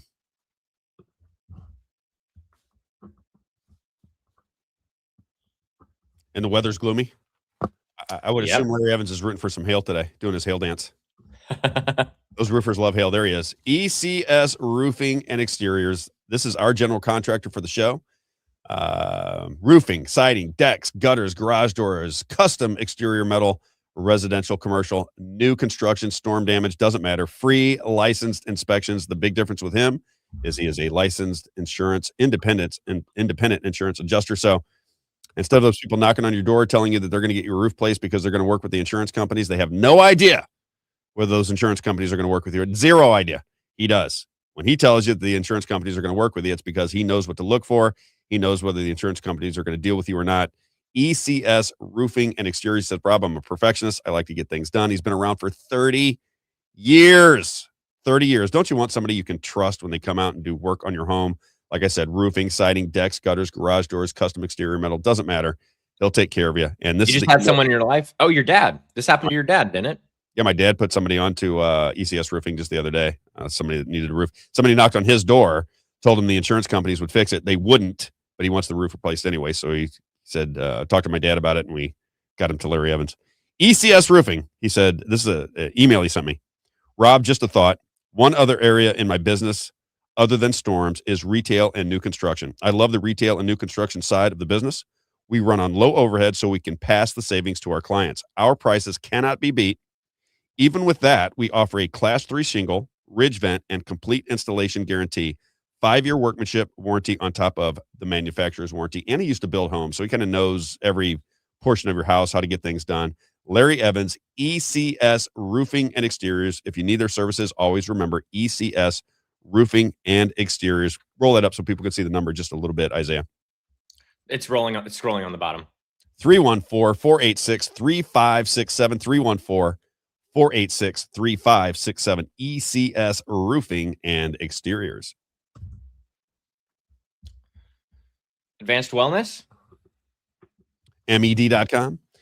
Like and share, like and share, like and share. Please like and share. Again, we're getting algorithm today. I can see it. So algorithms go away. Help us like and share. We need you today. Of all days, we need you today. Advanced Wellness MED.com. Advanced Wellness MED.com. My good friend Helen Gelhart, her husband Paul, great people. As she likes to say, we assist the divine healer. Feel, think, look better, and live longer. As I said, the reason I love her so much is, first of all, she's a spiritual woman. Spiritual family, and she's not involved with the hospital administrators. I like that. I don't want anybody dealing with me that is confined to my wellness. I don't want them confined. She is not confined. She does that so she can take care of her patients in the best manner possible. The earliest cancer detection blood test in the business. If you are somebody that thinks, you know what, I'm getting to that age, I had a parent or a grandparent die of some form of cancer, and you just want an early screening and detection test, as she says, the earliest cancer detection blood test in the business. Help you control your cancer. And just something that always caught my attention when I was in her office. She has symptom reversal treatments, care for Alzheimer and dementia patients. And anybody that is dealing with a parent who has Alzheimer's or dementia issues, you know how difficult it is. If you have not checked in with Helen Gelhart at advancedwellnessmed.com, you haven't done everything you can do just yet. Advancedwellnessmed.com. advancedwellnessmed.com. 314-576-0094. Don't wait. Make that call. 314-576-0094. Again, if you have a family member with Alzheimer's or dementia and you haven't checked with Helen Gelhart for treatment, you should. 314-576-0094. If you want pre-screening for cancer, pre-screening for heart attacks, she's got all of the latest advancements. advancedwellnessmed.com. 314-576-0094. And she takes patients from all over the country. Doesn't matter. Anywhere you're at. Anywhere you're at. I'll say, since we're talking about doctors, I forgot to tell you, my wife, Dr. Bella, she said she'd love to come on the show sometime and talk about insurance and the scam. Of that. So I said, oh, Rob's going to love that. We'll have to get her on to talk about it. Bring it on. Tony Clark. Valvoline Express Care. Valvoline Express Care for all of your oil change needs. Don't forget Valvoline Express Care. 15 minutes from Beta on your way. Very easy. He said, Rob, there are two things people hate. They hate a long line or long wait for oil changes. And one thing they hate is when you try to upsell them and bother them and pressure them. So he says 15 minutes from Beta on your way. In and out. No appointments. No sales pressure. All Valvoline branded products. If you want to do business with my man, Tony Clark, they have locations in Warrenton, Cape Girardeau, St. Peter's Parkway, Mid Rivers Mall Drive, Troy, Illinois, and Lime Ferry Road. 15 minutes from Beta on your way. No appointments, no sales pressure, no nonsense. If you want to look at the locations, because if you don't have that sticker, we can't be friends. Valvoline-expresscare.com. Valvoline-expresscare.com. Check out their website for locations. They might have some coupons on there. You name it. Check it out. Valvoline Express Care and my good friend, Tony Clark. And then finally, you got to meet for the first time Rick Bavetz yesterday on the show. Rick Bavetz, it was funny because you got mixed reviews. If you believe in your heart that Donald Trump is just trying to expose everything, he's got some 5D. And I'm not, again, I say to my Trump supporters, I'm not jumping off that just yet. Yeah. I don't see it, but anything's possible. I don't know what's going on any more than you do. If you believe in Donald Trump and you think he's trying to do the right things, he's bringing exposure to everything in our country, love it. Carrington Financial. Rick Bavetz was on yesterday. He said, there are things that if you just look at these and you extrapolate them, you could see where he's trying to control energy for the United States of America, making moves that would rid our dependence on foreign nations that might not have our best interest involved. I'll buy it. Yeah, Rick had an interesting perspective because it wasn't. He's not a Trump cheerleader either. Yeah, he's not a Trump cheerleader. That's what I appreciated about him. And a lot of the things that we're saying, he's saying too. He's fair. Yeah. And so I was like, man, this is incredible to hear someone extremely intelligent, obviously. That's very bright guy. And he spends a lot of time on these things. That's why I say, if you're just watching, corporate news, and you think your opinion is as well educated as somebody who's spent, and this is what the guy does on his free time. He's studying these things. I mean, he's smart. Free time, right? Yeah, he spends a lot of time on this. Look at this guy. When somebody sends you 1 million pages of information, they probably spent some time figuring these things out. Carrington Financial, yourcaringadvisor.com. He does it different than everybody else. So this is not your run-of-the-mill financial advisor. He looks at the world through a completely different lens. I can only give you my testimony. We turned our money over to Rick Bavetz, and it grew immediately and quickly, and we're very thankful to him. Rick Bavetz, 314-671-0525. 314-671-0525. Your financial planning expert, biblical principles with your money. And as he likes to say, Rob, the reality is that investors are dying to have a new experience. The dominance of big brokerage firms and wirehouses has given even above average investors the impression that there is no alternative, that their choices are limited, and that switching to another advisor or firm wouldn't make much difference in the outcome. Carrington Financial offers investors the alternative approach that they have been seeking. 314-671-0525. Carrington Financial, your caringadvisor.com. All right. Good. I got 25 more minutes left. I got a lot to get to. Oh, yeah, baby. We're good. We're making great time today. Can we just do a little bit of what Massie had to say? I think Massie's the biggest story. Look at what Larry said. I don't know what's going on with the war. The war goes up, it goes down, it goes sideways, it's on, it's off. The straits are closed, they're open. Yeah, Nick Fuentes actually just put out just now. He said because we've been talking about, is he really aligned? Is he an operative? Things like that. And he just put out. So now everyone is saying Kentucky primary was stolen? ? Come on, man. Interesting that's his viewpoint. See? Because he said the presidential election was stolen. He was there with you. You were there with him. This is the one. This is the one issue with Nick that concerns me. Many people, it seems. if you're an American patriot and you understand the structure of our country, your number one issue is elections.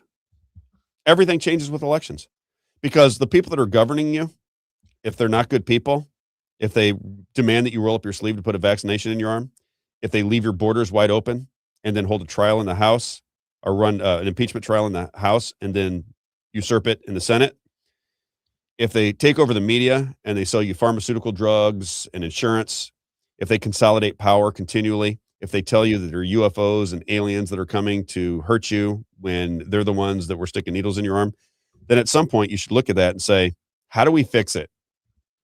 How would we fix the situation? Throw the bums out. That's the only way you can fix the situation. Everybody who's in power now, you just get rid of them. And you start to develop your own candidates from the middle and upper middle class, lower middle. I don't care. So long as their heart's in the right place and they're trying to look out for this country. Why would we continue to put billionaires and millionaires and billionaires and billionaires and more millionaires and billionaires in charge of our country? Why would we do that? I don't think we are doing that, by the way. We are going to try to get Thomas Massie on. We're going to Thomas Massie. Somebody said you should get Thomas Massie on the show. We're going to see Thomas Massie. We're going out to Washington, D.C., and we're going to get in front of Thomas Massie. How long is he in power before they take him out? Is it November? Until January. Until January, so we got plenty of time. I wonder why they have a primary so soon. Every primary is different in each state. May? Yeah. Next month is Colorado. I'm helping a state senator in Colorado with some of his marketing, and his is in June. Very strange. Yeah. Missouri's is in August. Why is there no Ryan is going to be on the show later. I wonder if he's aware of our complaints about the elections. You know what I mean? Yeah. I don't understand. I'm sure he has similar. I don't want to speak for him, so don't. What if we said Epstein was trying to destroy the elections? Then would people be? Yeah. What if Massie? What if Ed Gallereinstein? What if one of they said something about the elections? What would get people interested in the fact that you don't have a voice in your country anymore? Yeah. Yeah. What would get them excited? I'm serious. What would get people excited? Because they were all excited when Donald Trump lost the elections, and then it just evaporated when he won in 2024. Then they didn't care, which is exactly what Catherine Austin Fitts said was going to happen. He's going to bring the tech boom, and all the questions about the elections will go away because Donald Trump wins in 2024. That's exactly what happened. Like and share, Isaiah. Right. John, I'll reach out to you.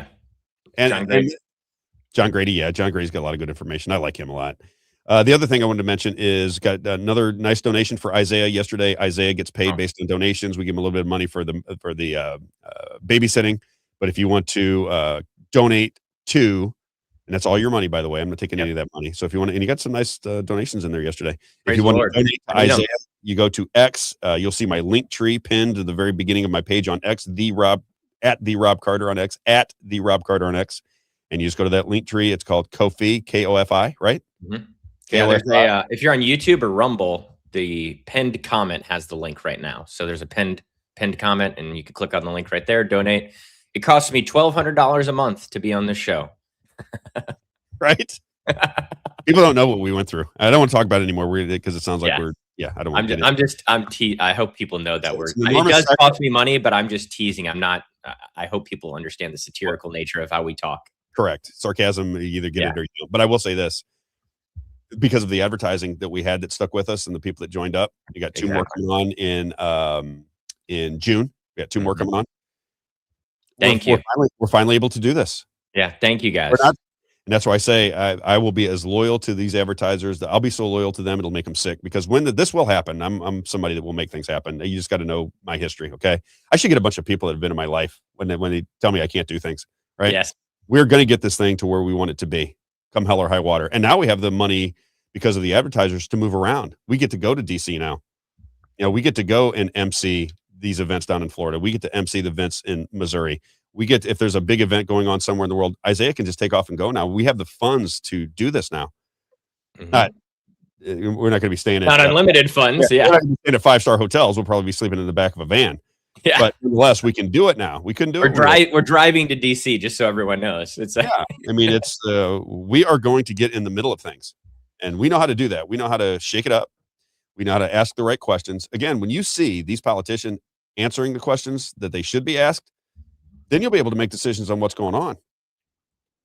Right now, you can't do that. Right now, the questions are ridiculous. They're meaningless. You can't get to the bottom of anything because we don't have a press. We're going to have a press here pretty soon. All right. Let's get to Massie's concession speech last night because I wanted to get to that because he said some very interesting things. They were chanting 2028.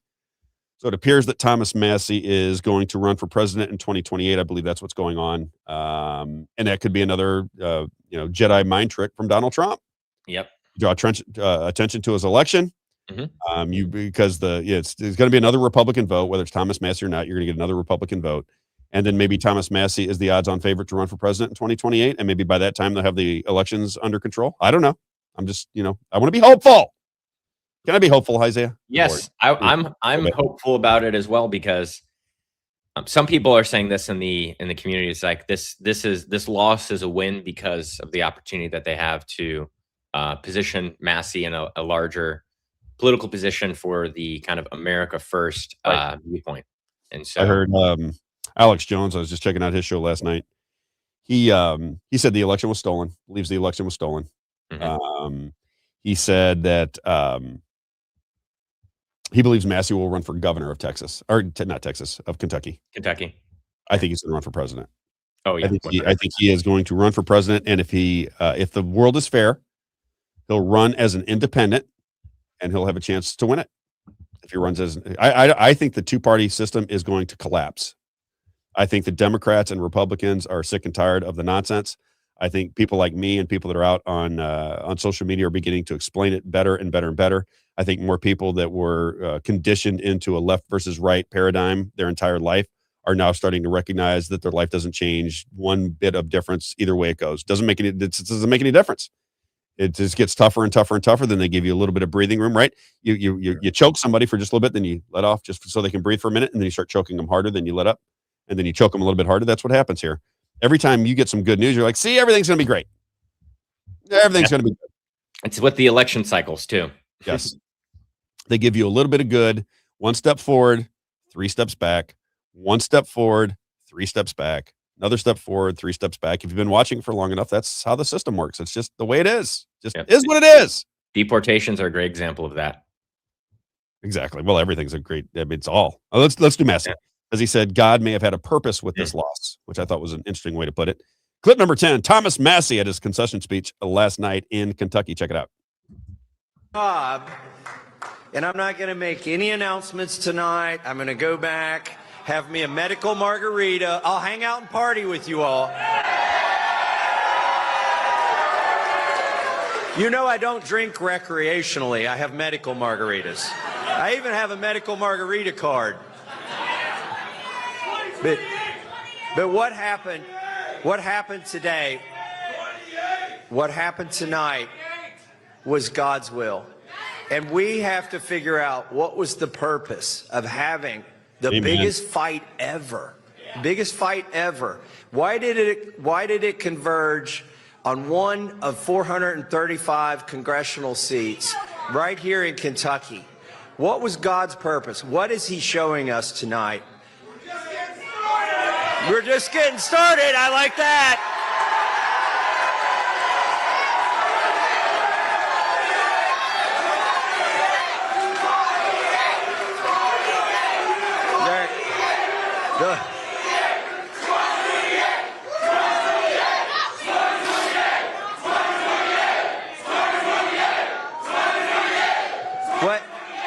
What happens in 2028? You want me to run for Congress again? I don't know what you're talking about.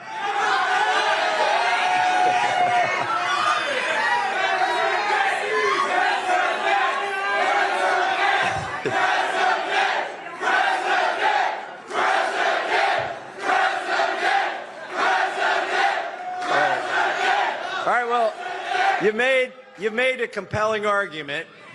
You spoke your piece, but I need a medical margarita right now. And we'll talk about it later. Thank you and God bless.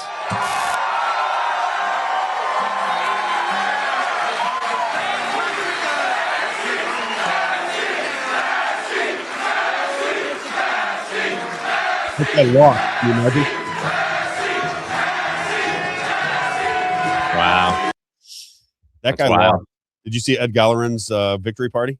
Oh, it was pathetic. Like 50 people in a restaurant, and they're all looking at their phones, and they are told to cheer on command, and it's absurd. Yeah. The whole thing is absurd. Yeah. Does it seem to you, Isaiah, that he's going to run for president in 2028? That's what it seems like to me. Absolutely. That's something that could be the good. That's what Nick Fuentes talks about. That's what he's been talking about for the last few months, is that he's like, just hold out. There's going to be a dark horse America First candidate that's going to be rising up. The Republicans are going to lose the midterms. The Democrats are going to win the midterms. And then in 2028, that's the plan, is that we're going to really get behind this dark horse America First candidate, and we're going to push them. And that's like his whole plan. And you know how many people follow him. So that's I like the plan. I don't like the elections. If he's as smart as he says he is, and he thinks the elections can't be manipulated, then I question his sanity. I know. Doesn't talk about that at all. You follow more than I do. No. That's something that I think a lot of people are, because a lot of his followers do think that as well, right? He was at the January 6th. He was there.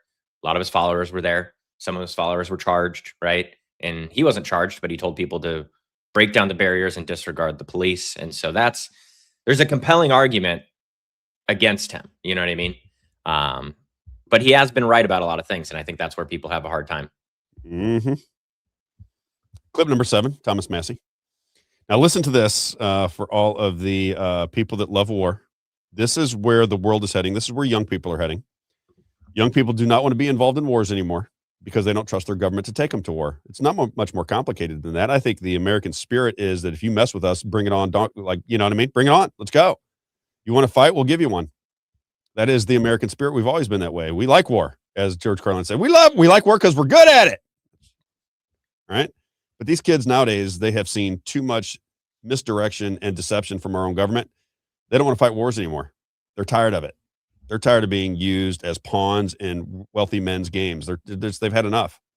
And thank God they're starting to recognize what it took me a long time to recognize, but this is fraud. This is BS.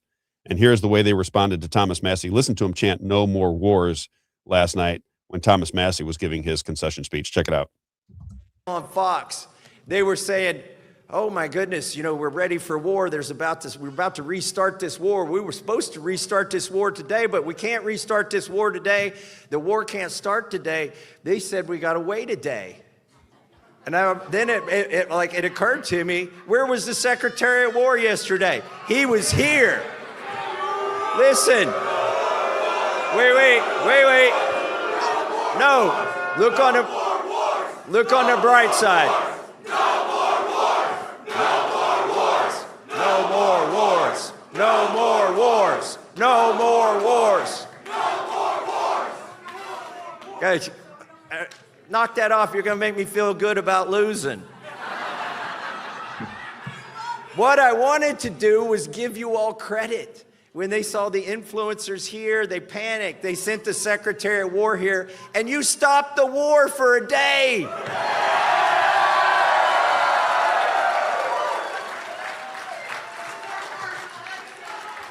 All right. We know we don't want a war, and we know why young people and middle-aged people are against the next war.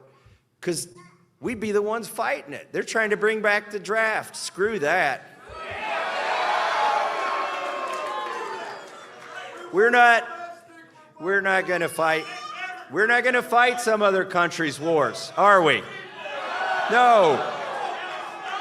What else do we stand for? We don't want to send our money overseas. Okay, I'll go for that.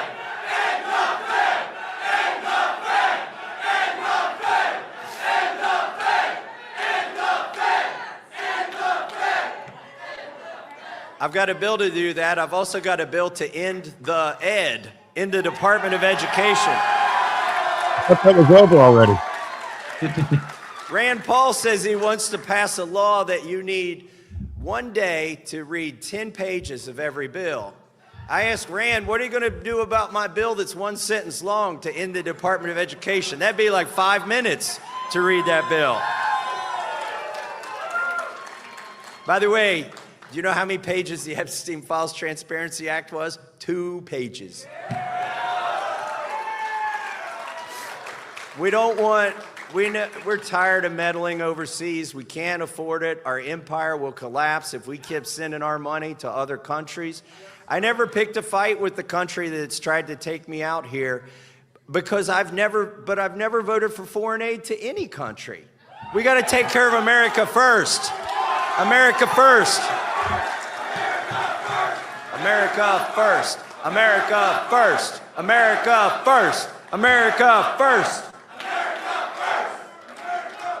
By the way, you remember that organization that Klaus Schwab started called the World Economic Forum? They said you should eat bugs. Do you want to eat bugs? They said you'll own nothing and be happy about it. You want to do that? Well, guess what happened? Guess what happened to Klaus's CEO? He was in the Epstein files. He had to resign. We took out the CEO of the World Economic Forum with a 2-page bill. Pretty good. Yeah. Great stuff. You think he's controlled opposition? Somebody on the screen said controlled opposition.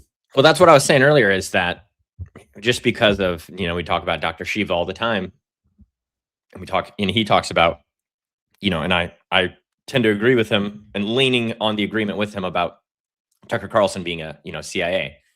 And so I'm wondering, is this part of the plan? Like you were saying, is this Trump's plan, is to really,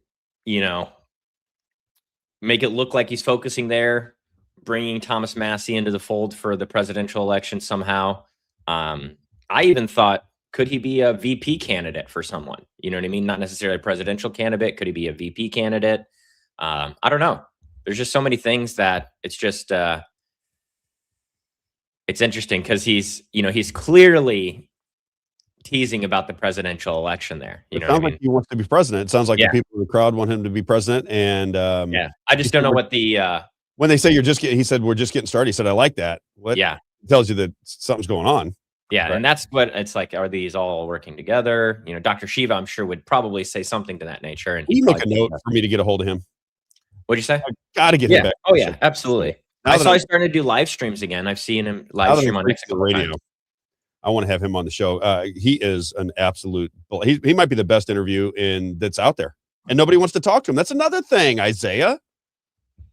That's another thing about guys like Nick Fuentes and Tucker Carlson and Alex Jones and all these people. They don't talk to him. Here's a guy that had millions of followers on social media, started talking about rigged elections, that Fauci was a fraud, and they deplatformed him down to nothing. He has less viewership than I do, and he had millions at one time. I saw the other day, I was like, man, how is his viewership this low right now? He's brilliant to listen to. And he's got a ton of followers. Yeah. And you can't find him anywhere, which is exactly what, it's what'll happen to us. I mean, that's going to happen. That's why we got to figure out, how to beat it. But it is what it is. One of the things I say we are working on is, you remember that Facebook group that you had from News Talk that we got access to again? Yeah. And so we are going to be spinning that back up for everyone. We'll be pushing it out to you guys so you can join it and things like that. But there's a Facebook group that we're getting back up, because then we can share the show right into that group and no one will miss it. You know what I mean? And so, but with the algorithm showing you things, sometimes it doesn't show it to people that actually want to see the show, just because that's how the algorithms work now. You're not going to see necessarily everything from a friend.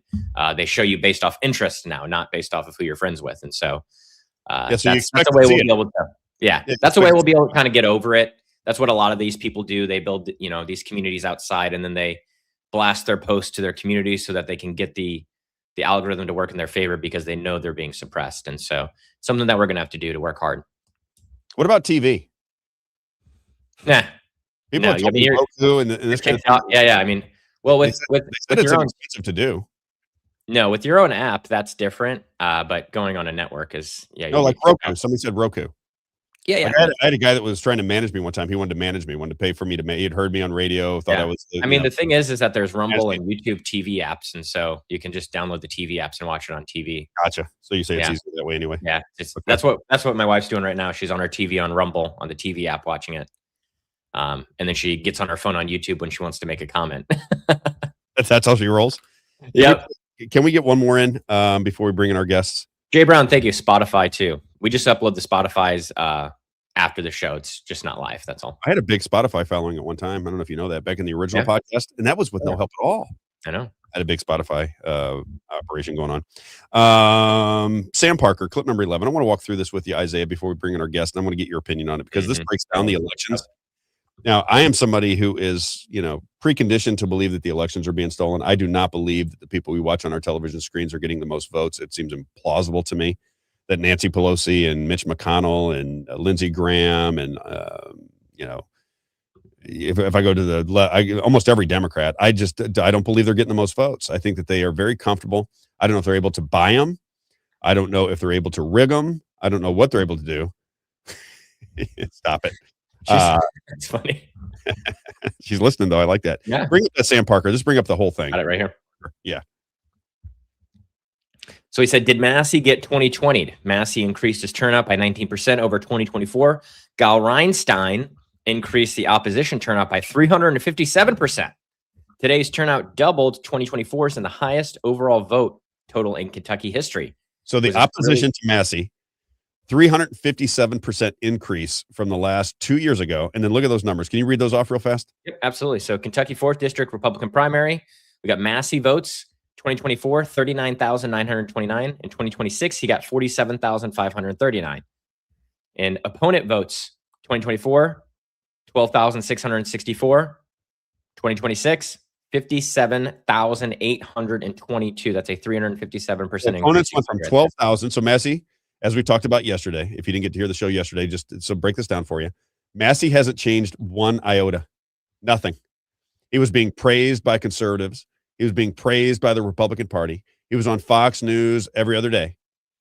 And now doing the exact same thing. They labeled him as disloyal. So he was a constitutional conservative. He was a hero. Everybody loved him. Donald Trump comes out and they start spinning the language into disloyal.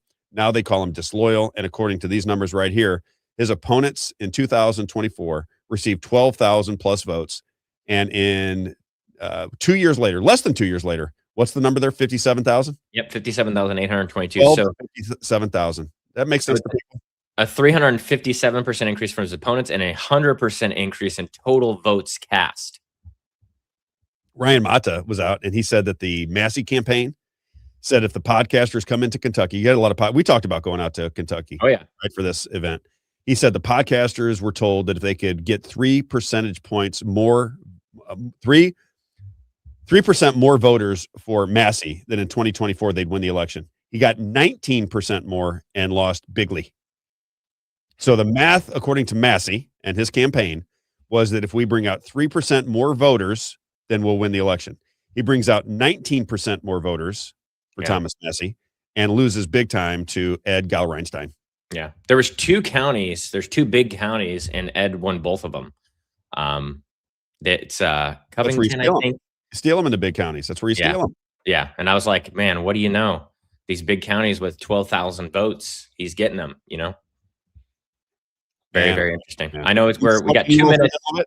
Got 2 minutes till we bring Ryan Argent. I hope I'm saying his name right. I think it's Ryan Hagedorn. Oh, is it Hagedorn first? Is it Hagedorn? Is that way it's That's my best guess. Hagedorn. Okay, let's correct me if I'm wrong. I'm sure. Can you roll through that just a little bit? That's on the screen. What'd you say? Can you roll through that screen just a little bit, because he talks about the anomalies. Yeah. So down here in the comments, you're saying right here. Yeah. What should show you there? That's okay. So I talked about that today. Yep. This is a question though. Show us a question. Are we really to believe that boomers flooded the polls so hard they overwhelmed every other demographic? So that's what I was talking about earlier. So I believe it in an off-year elelection. You know, I do believe it. With so much attention on it. I mean, it's hard. I just know young people are just they just don't go vote. All right. I can tell you probably I'm one of the only friends in my friend group of my group chat of 13 guys that I've known for dozens of years. I'm like one of 3 people that probably vote. I'm starting to wonder. Well, anyway, let's do Jones Water. He tells me I'm being misled by the system. Yes, he's a smart guy too. I'm bothering him. He says, Rob, come on. You're playing right into their hands by all this nonsense.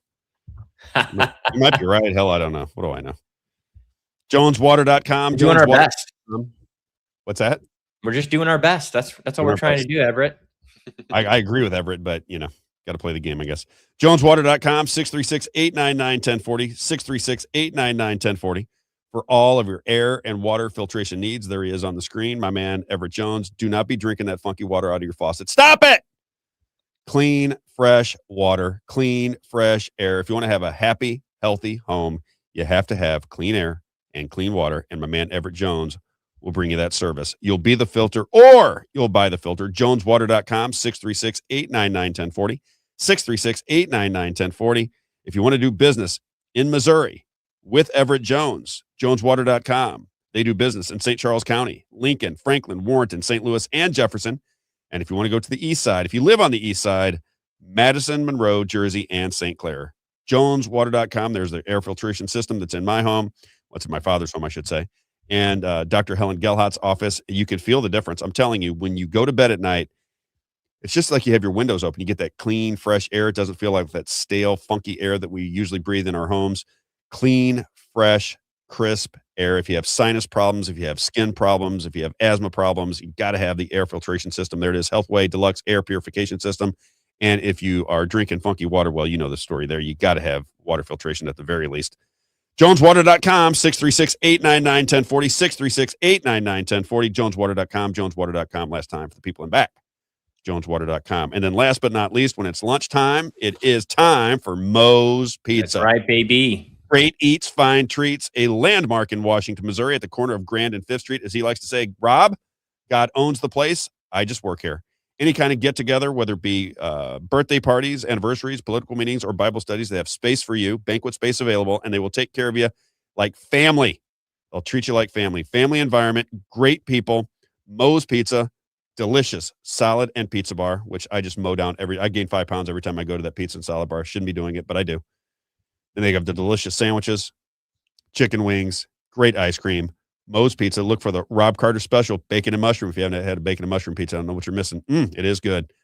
Moe's Pizza, a landmark in Washington, Missouri at the corner of Grand and 5th Street. Again, God owns the place. He just works there. All right. And don't forget the ice cream. Oh, man, the ice cream. The ice cream is really good. Did you get some last time you were there? Did you check it out? Court, you should have seen my daughter's face. It's just chocolate all over.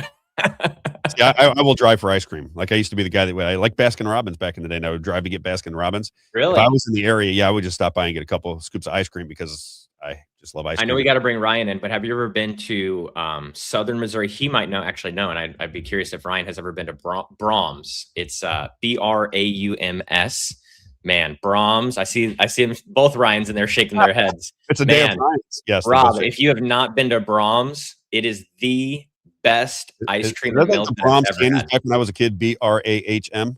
No, it's different. So it's shaking their head. No, I can see everybody. Yeah, no. So they were based in Oklahoma City. The only reason I know this is because I actually went on a big tour of their factory and everything, because I was homeschooled. And so, we got to go on our field trips, right? And so I went to the Brahms factory, and they took us through the line and explained how the milk is made and the processes. And they have these patented machines that they only have. And they're like, Prairie Farms, everyone else, this is where their assembly line stops, right here. And he's like, and this is where Brahms picks up. And they have a machine that pumps out gallons and gallons of more water. And so the milk is like more creamy and rich and makes the ice cream very, very good. Yeah, but we in Southern Missouri. So a cool thing that they do that I really appreciate is that they only build restaurants 300 miles from their factories. And so they won't go further than that, so that their truck drivers can get home with their families every night. And so like super, super cool. I really, that's a great value, and I'll support any company that does that, but they're also fantastic. So it's easy to support them. Debbie likes it. Yes. Brahms, great. All right. You want to bring Ryan in? Ice cream sales. Don't be selling ice cream away from my Hey, man. I'm sorry. What are you doing? What's the matter with you? I'm sorry. I know you. This is how you are. It's Rob's going to be eating 2 ice cream cones after the show, guys. Let's bring in Ryan. Ryan's running for House Rep. I think he's against AI data centers. I like him already. If he's against AI. Hey, Hello, Ryan, what's going on? Oh, you're a young guy. I like it. I am young. Yes. How old are you, my friend? True. Mm-hmm. How old are you? 26. 26. Oh, I love it. All right. Ryan, is it Hagedorn? Hagedorn. Yep. Hagedorn. All right. Tell me why you're running. I'm interested in you. I've been watching your videos for a little bit, but you're against AI data centers. And as I was told just a minute ago, you're against flock cameras. So we're on the same page with that. Yes. Tell people why you get into the political environment, why you running, what's going on. Yeah. Well, you make a great point in why I get into politics, because I actually made the decision a long time ago to actually leave politics. And so I was actually in Florida working for Congressman Matt Gaetz. And long story short, yep. I've actually been endorsed by him too. And Congressman Matt Gaetz, I had a very good political career trajectory lined up, but I just didn't feel the Lord calling me to do that. And I had a lifelong dream of mine of farming. That was a real passion of mine that I want to get into. So saved up some money, bought some land, bought some cows, and moved out here to Missouri. And I was very happy living my life of faith and farming for a very long time, actually. But that was, of course, until the tragic event of September 10th. And then everything in my life changed after that. Oh, I love it. So your Charlie Kirk had an influence on my son is like that, Ryan. My son was very influenced by Charlie Kirk. That's why I do what I do, is because I really believe that Charlie Kirk was on a mission. And I think that he was about ready to change the complexion of politics in this country. And he was assassinated, I believe, for those beliefs. I don't know where you're at on that. That's not. Yeah, absolutely. That's what I believe. Yeah, there's no doubt about it. And he got better each and every year. His takes were better. His positions were better. His stances were better. And I'll use the word powerful here. He was actually very, very powerful in terms of South Park was ridiculing him. He was a household name. Everyone in politics knew him. Everyone outside of politics knew him. And so to see that assassination, it's devastating on so many levels. And of course, me personally as a Christian, I know that he's in heaven, but here on earth, on this side of heaven, it's devastating for us because we lost our general. As I say, we lost our Napoleon, and the conservative movement is really going to suffer big time over the next few years for a very long time because he's just simply irreplaceable. And Charlie talked about how if they take him out, then, or if they take out one person, that he wants 1,000 to rise up, 10,000 to rise up, and I like to be like one of those 1,000, one of those 10,000. But there's simply no replacing Charlie Kirk. He was larger than life. I mean, everything that he accomplished from the age of 18 in his adult life, he devoted his life to this country, to the movement, to the Republican Party, and well, we just have to do everything we can to continue on his legacy. But we also have to acknowledge that that was a true defeat and a true loss for us. Couldn't agree more. And I was reading on social media last night, and I made a comment on it. I actually posted about Charlie Kirk because exactly what you just described is what I believe. I think what was happening is young people were being organized. The problem that we have in our society is that it's very difficult to organize the middle class. You just can't get them organized, and they usually want to do it through a politician, and not necessarily the best way to go about it. Sometimes you have to have leadership outside of the political environment, so you pressure the political environment to the needs of people outside of the political environment, and sometimes those things aren't in complete alliance, or I would say alliance is the right word. When you get in there, I'm going to assume you're going to win. You have any competition in the primaries that's meaningful? Is there like a establishment hack going up against you? Who's in your race? Well, I do have one opponent currently, and he's actually the son of the current representative, and so he's running against me. But I'm very confident that how the election will turn out, the outcome of the election, because I've gotten tremendous support from the community, and so we've raised a tremendous amount of money, and all grassroots, by the way, because I'm the only candidate, as far as I know, and correct me if I'm wrong, Rob, but I'm the only candidate running for the House that I know of that's refused all lobbyists, special interests, and PAC money. So not taking any of their money, just funded by the people. And yeah, I'm very encouraged. But we've held Let's go. Yep, we actually held the largest campaign kickoff in the history of the city of Lamar for a state rep race. Over 50 people were there. Senator Mike Moon came and spoke. It was a great time. And so I'm just very, very encouraged. Tons of yard sign locations, big sign locations. That's what I'm putting up right now. So I'm very, very confident in terms of how the election will go. But you can never take anything for granted. So let's sprint through the finish line. How are you funding your campaign? Do you have any AIPAC money coming in? Because I have to end the conversation immediately if AIPAC is funding your run. No AIPAC money. All right. No AIPAC So are you money, funding it zero. yourself? Are you funding it through small donations? How are you getting enough money to get some small out? donations, the community, a little bit of myself too. And so, but it takes, so yeah. Married? I'm not married, not yet. Not married, no kids. So this is really just you're farming, and he said, you know what, I'm gonna get into the political fray. I'm gonna make a difference in the world. So I'm gonna run for House rep in Missouri. That's the deal. Yes, All sir. right. That's it. That's it. Tell me what you think about AI data centers. This is a big topic for our show and for me in general. I think AI data centers I'm sure there are going to be some good things that you can sell. As with most things, there's good and bad in everything. I think the bad far outweigh the good. What is your take on? Is it more to do with environmental issues because you're in the farming community? What is your take on the AI data centers? Why are you against them? Why are you against flock cameras? What's your position? Yeah, great questions. And first, I would just say that now I say, I mean, on my literature, on other things too, I say no AI data centers, but my actual position is much more nuanced than that. We actually already have over 6,000 data centers in the US. And so by no means am I saying we should dismantle them or blow them up or demolish them.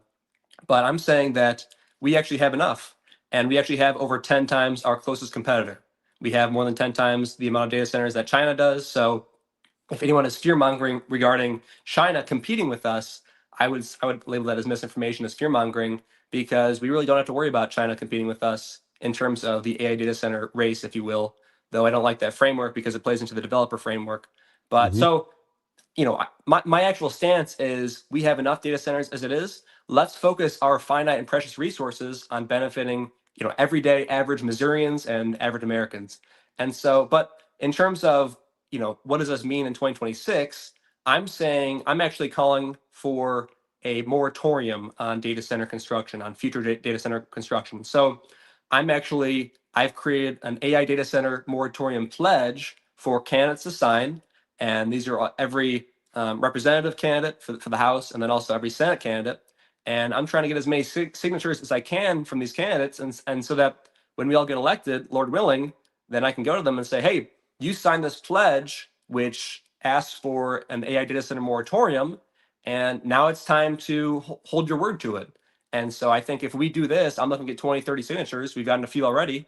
Then we can, then we can actually get legislation passed. We can get a 2-year moratorium in place, and we can do more research on these things, put a pause on it, and do actual proper studies to say, is this going to benefit the local community? Because that's the real question. We don't want it to benefit foreigners.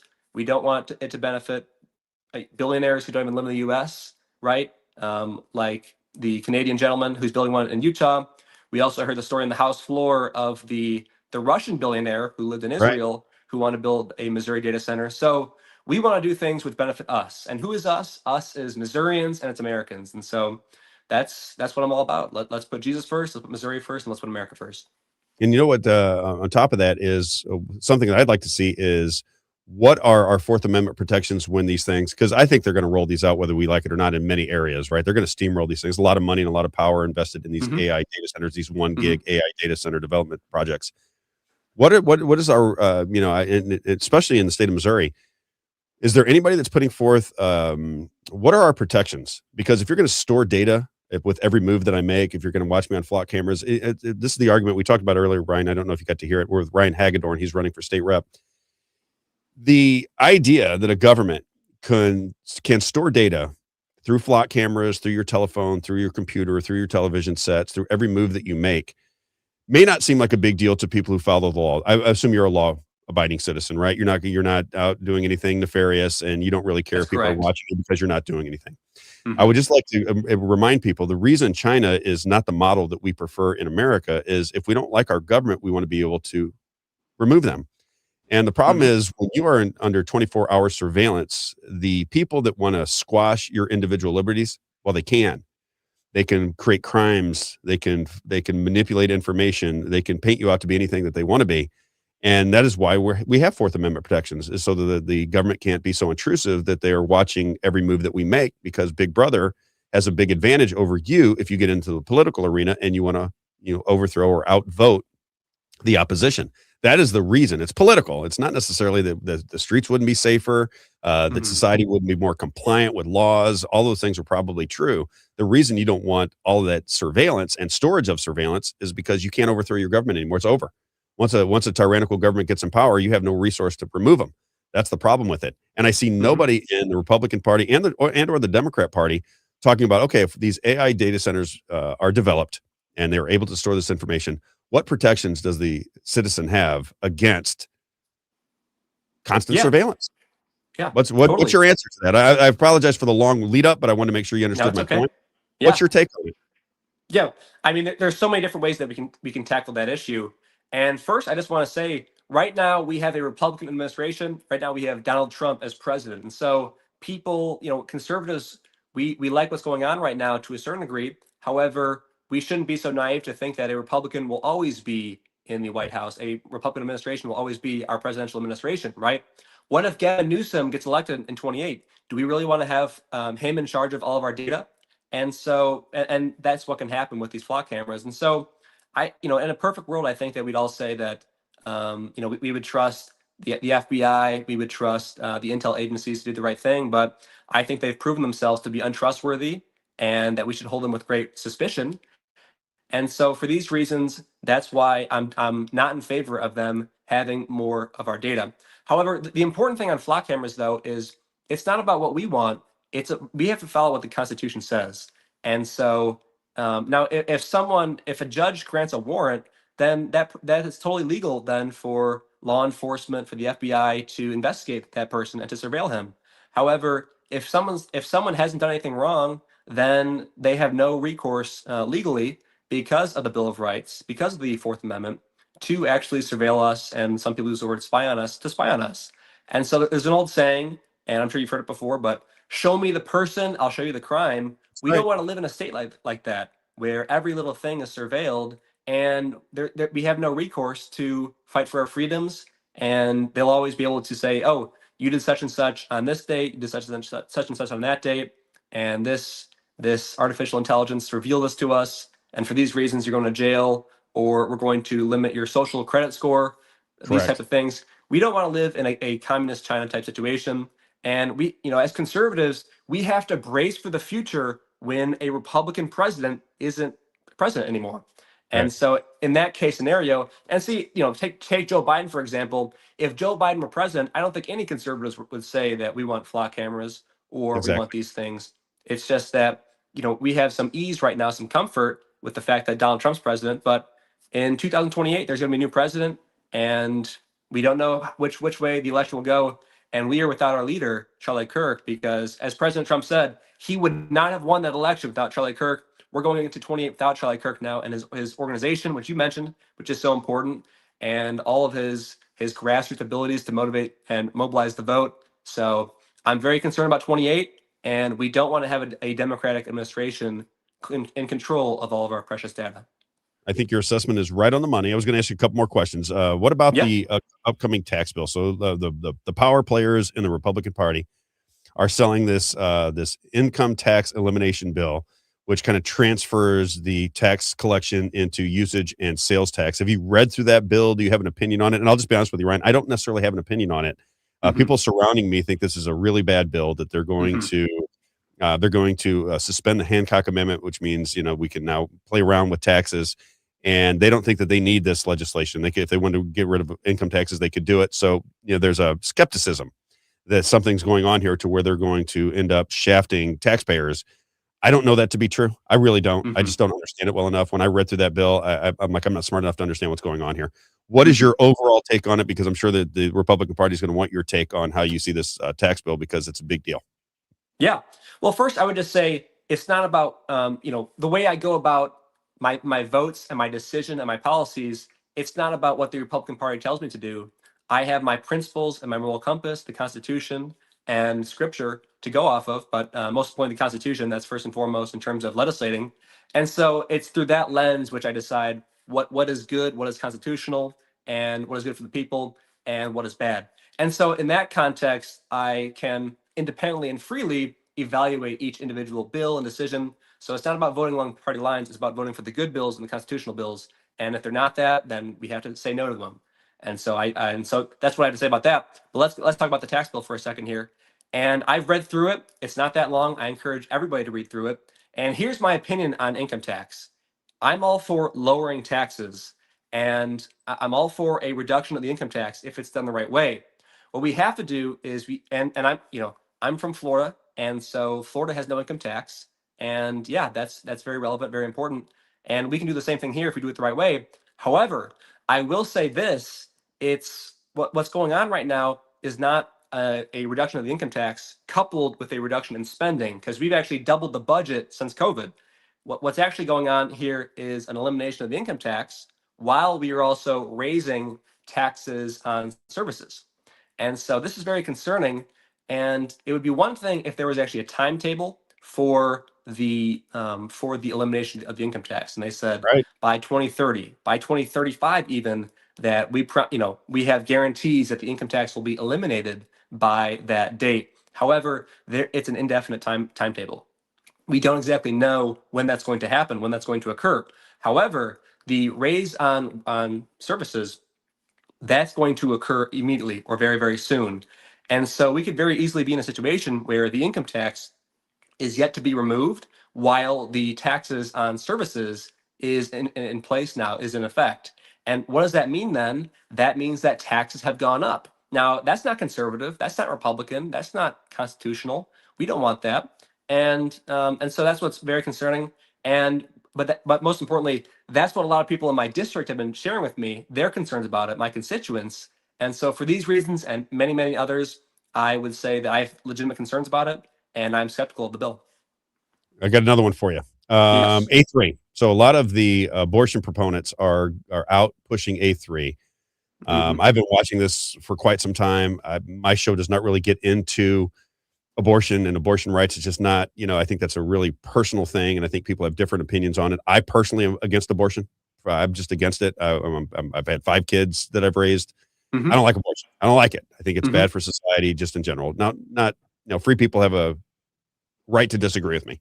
What I watch go on with Missouri and the Republican Party is they love the fight with the abortion because they know it's a very emotional topic. They're able to raise money off of it, and I don't like it. I think it's taking advantage of voters and contributors and donators to the Republican cause, and I just find it very frustrating. So just a history, and I don't know if you know this, but we had abortion abolished in the state of Missouri. When Roe v. Wade was overturned, the state of Missouri went back to the original law, which was abortion was illegal at conception. No abortions, period, end of story. All the Republican Party had to do was pass IP reform, and that would have stayed in place. They didn't. They had a woman named Mary Elizabeth Coleman, who's in the House right now, or in the Senate right now. She sabotaged her own bill, which left all the protections, got rid of all the protections. And then all of a sudden we have abortion on demand in the state of Missouri. And now you have another group of people coming out selling A3, which means no abortions except for fetal anomalies and the health of the mother and blah, blah, blah. But I don't know that it solves the problem because there's no teeth to it. If somebody goes in and says, or if a person was raped. So if a 19-year-old girl goes in and says I was raped, they're going to give her an abortion. There's no police. She can lie all she wants. So I think just young people are going to say, I think I have a right to have an abortion. Therefore, if all I'm going to do is go and say I was raped, and that's going to be it. I don't think it's going to solve much of the problem, but a lot of money is being put behind it. This is a big Republican issue. Have you thought through the issue very much? What is your take on it? I would assume if you're a Christian, you're pro-life. I think you have to vote for A3. I mean, it's better than what we have now, but I just don't like the games that the Republican Party plays, and I just wish it would stop. I'm just curious your opinion. Yeah, that's a great question. And first, I'll just say this: we are one of the most pro-choice states right now in the state of Missouri, and that's just terrible. It's a travesty. There's no reason that we should be that. What I want two things: I want Missouri to be the most pro-life state in the country, and I want Missouri to be an abortion-free state. And so, to me at least, that should be the proper goal, and that should be what we are all striving towards and working towards. And so that's what I had to say about our goal in terms of pro-life. And I've been pro-life my entire life, and that is based upon the Bible, and it's based upon the first chapter of Jeremiah, among so many other verses. And we have to focus, we have to remember what Scripture says about the Bible, where life begins at conception, and it doesn't begin at 30 weeks, 20 weeks outside the womb. It begins at conception. That's the most important thing I have to say about that. And in terms of A3 specifically, it's I would have liked to have seen A3 have some I have some legitimate concerns regarding whether there's no police report requirement, and so that's kind of concerning to me, and so that's what I have to say about that. But I am the most pro-life candidate there is, and so that's what I have to say about that. And we have to do everything we can to eliminate abortion completely in Missouri. Let's make Missouri the most pro-life state in the country, and so that's what I have to say about A3. Well, I got to think you're pro-life if Mike Moon is out there stumping for you, because Mike Moon is probably the most adamant pro-life defender of babies in the Missouri. And Congress. And it's very important. We also have to support equal protection and personhood. That's very, very important, because we have to recognize that unborn infants, unborn children, that these are people, and they deserve to have equal protection under the law. And so I am 100% supportive of any legislation like that, which is in the legislature on both the House and the Senate side. And as representative, I promise to support any and all equal protection, personhood legislation. That's my promise. One other thing, then I'll let you roll with your day. And I like what you have to say. You seem like a very nice person. I don't think that the political body, when you get into, let's say that you win, you're going to go to Jefferson City. Yeah. And some of the things that they do, I find very disturbing, and I've made it very clear. I think, people that believe what I have to say, or believe I shouldn't say believe, that are in alignment with my stance, they love that I'm bringing it up. There are certain people that just can't stand me for bringing it up, and I want to get your opinion on it. The way you pick the Speaker of the House in the state of Missouri, for example, Alex Riley is already the next Speaker of the House. He hasn't even won his next election yet. And to me, that steals the voice away from somebody like you, because you could come in and say, Rob, what I want to do is X, Y, and Z. And if X, Y, and Z aren't in alignment with the next Speaker of the House, Alex Riley, then what you've sold me when you're out putting up your signs and everything is irrelevant, because Alex Riley's not going to take up your legislation. So all the great things that you say you want to do are all for naught if it's not in alignment with Alex Riley. That's just the way the system is cut out. Yes. I have been arguing from the time I heard about it to say, listen, there has to be a better way to choose your Speaker of the House, because if they're going to be the gatekeeper of all legislation, I want the people that I just voted into office to have a say in who it is. What they're going to do to you, according to Justin Sparks, who ran against the current Speaker of the House, John Patterson, they're going to come in, they're going to ask you to raise money, right? They're going to give you an envelope and say you need to raise $20,000 or $30,000 for the HRCC, I think it's called. And they've already picked the Speaker of the House for you. It's Alex Riley. I think we have to people have to stand up against that, even if it's politically uncomfortable for them. You're just never going to be able to change the stranglehold that not the Republican voter or somebody like you has, but the money behind the Republican Party, which I don't always agree with, right? So I don't think you can break that system unless people stand up and say, we just don't want to do it this way anymore. We want to have a say in who our speaker is. We want to have real conversations with them. We don't want you picking somebody behind closed doors with a House rep that just got voted out or just termed out. That doesn't make any sense to me. Why are you picking my leader? Right. I really don't have a say. Mm-hmm. What is your just opinion on the way the process runs? Do you see it as I do? Do you see it differently? Because there's a lot of people, smart people, that say, Rob, it's party politics. I mean, you want the Democrats to be in charge? I'm like, no, but I want my Republicans to act in a manner that I think is in alignment with my principles. What is your take? Yeah, great question, Rob. And first, and I'm going to address so many things, everything you just said. But first, let's talk about that last point there, where you said, "Well, what about the Democrats?" I think as conservatives, we have to get away from the "what about the Democrats" fear mongering, because we can't constantly be in a state where we're acting in the negative, constantly worrying about the Democrats. We want to build from the ground up and have an authentic, positive vision, a positive worldview of conservatism and our faith-based principles, which we want to implement in our state and our legislature and our laws. And so I'm very, very skeptical of anyone who says we have to do such and such because of the Democrats. Well, that doesn't quite make sense, because we have a supermajority legislature in the, we have a supermajority legislature. We have a Republican governor and supposed to have a Republican judiciary. And so we have the trifecta. There's no reason why we have to entertain the Democrats at all. We can do whatever we want, essentially. It's just that for some reason, it seems like we have to cut deals with the Democrats to get things done, even though we have a supermajority in, we have the trifecta. And so for those reasons and more, when you have the trifecta, there should be no reason a ban on abortion hasn't passed in legislation. That's so true, Michael Mandel. And so I agree 100% with that. And it's inexcusable, frankly. And so, that's what I would say about that. Now, let's talk about some other things, two more things to talk about. So the process, that should be eliminated. I'm 100% in favor of eliminating the process of outgoing representatives electing the next speaker. That's a terrible idea, and we have to get rid of it. And so I'll support any constitutional or legislative adjustment to make that right, because that shouldn't be so. Now, me personally, and I've been warned about this, right? Because everyone is well, listen, I'm not a politician. I'm not a generational politician. None of my family's ever been in politics before. I'm literally just a farmer. And so you come in, on a high of, a holy, well, I felt called and I felt the Holy Spirit guide me in that direction. And I felt very, lofty and motivated with very noble intentions, which I still do, of course. But of course, then you really feel the pain of the establishment when they don't want you to win. And so when you receive those attacks, you're doing the right You're thing. You're going to feel that real heavy. Oh, yes, I felt it already too, to a great degree, and we can do that. Okay, you're going to feel that, especially if you have a House rep son running. You're going to feel the establishment not liking you very much. Mm-hmm. That's here. It's true. One thing for you, Ryan. That's the fact, Jack! That's the fact, Jack! Sorry. Classic. I had to try that one time on you. I apologize, but yes, they're not going to like you. They like the system the way it is, and God love them, but they love the system the way it is. People that want to change that system, they come after you pretty good. Yeah, it's true. It's totally true. And so I have my agenda that we want to lower taxes, support farmers, fight for veterans. We want to support unborn life. Life begins at conception. And we also want to ban China from owning Missouri farmland. We want to defend the Second Amendment.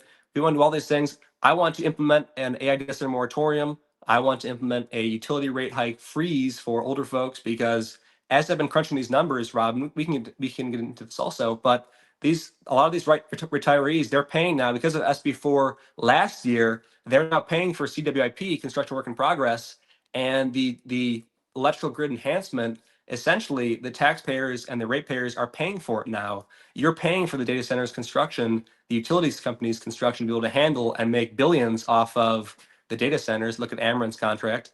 And so it's that messed up. And these older folks, they're really going to suffer because of it. It's totally outrageous. But I have my agenda, which I want to come in, I wanted to come in and get it all passed, get it all done, and help make Missouri the freest and most conservative state in the country.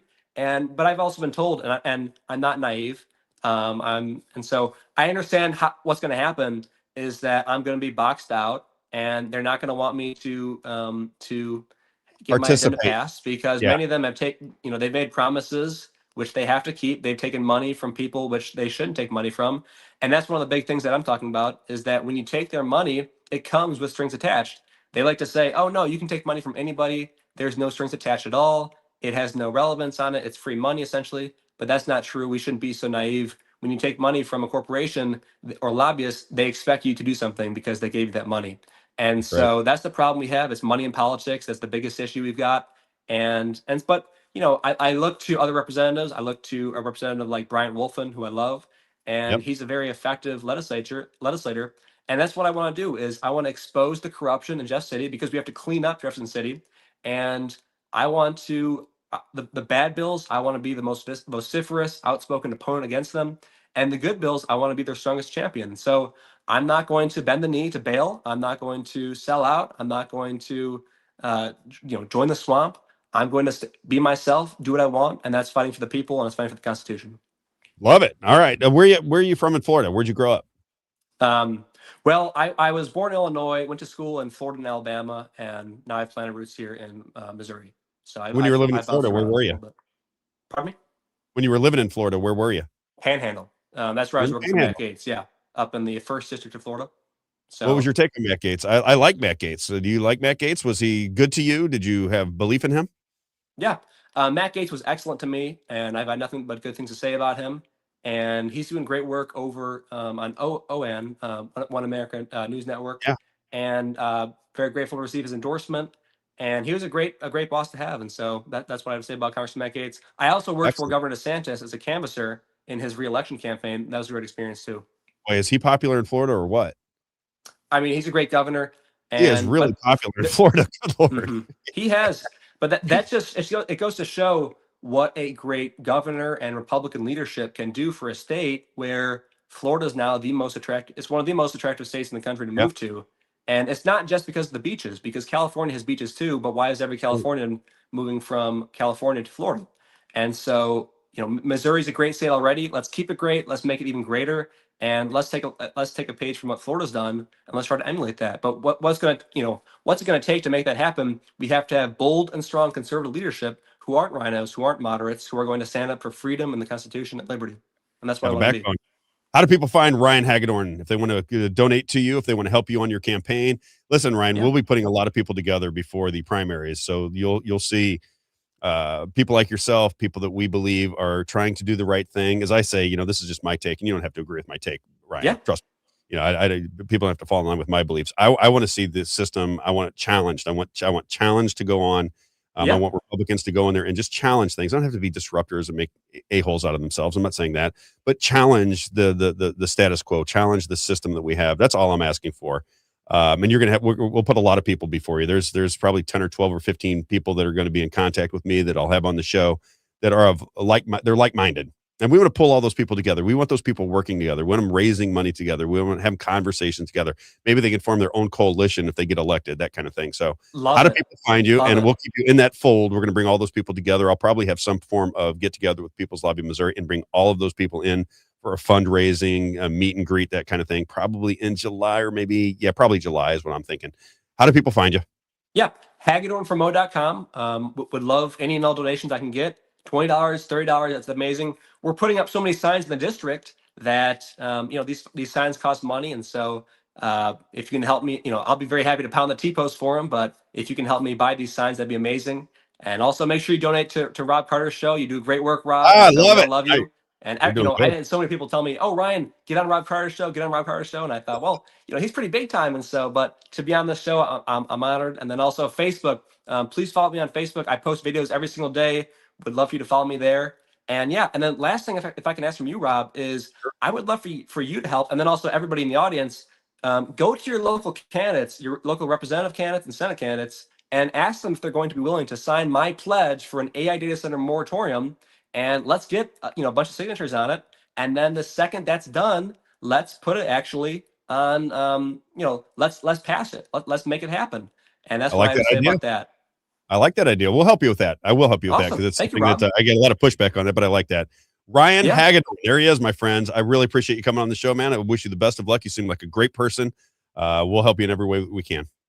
Thank you, Rob. God bless. You got it. Have a great day. Ryan Hagedorn, everybody. All right. We got good young people out there in the world. I love it, Isaiah. We got good young people trying to make a difference in the world. I dig it. We're trying. Very respectful young man, trying to do the right thing, coming from Florida to Missouri as a farmer. I like the whole thing. 26 years old. Can you imagine? Gonna have to get down there and help him out.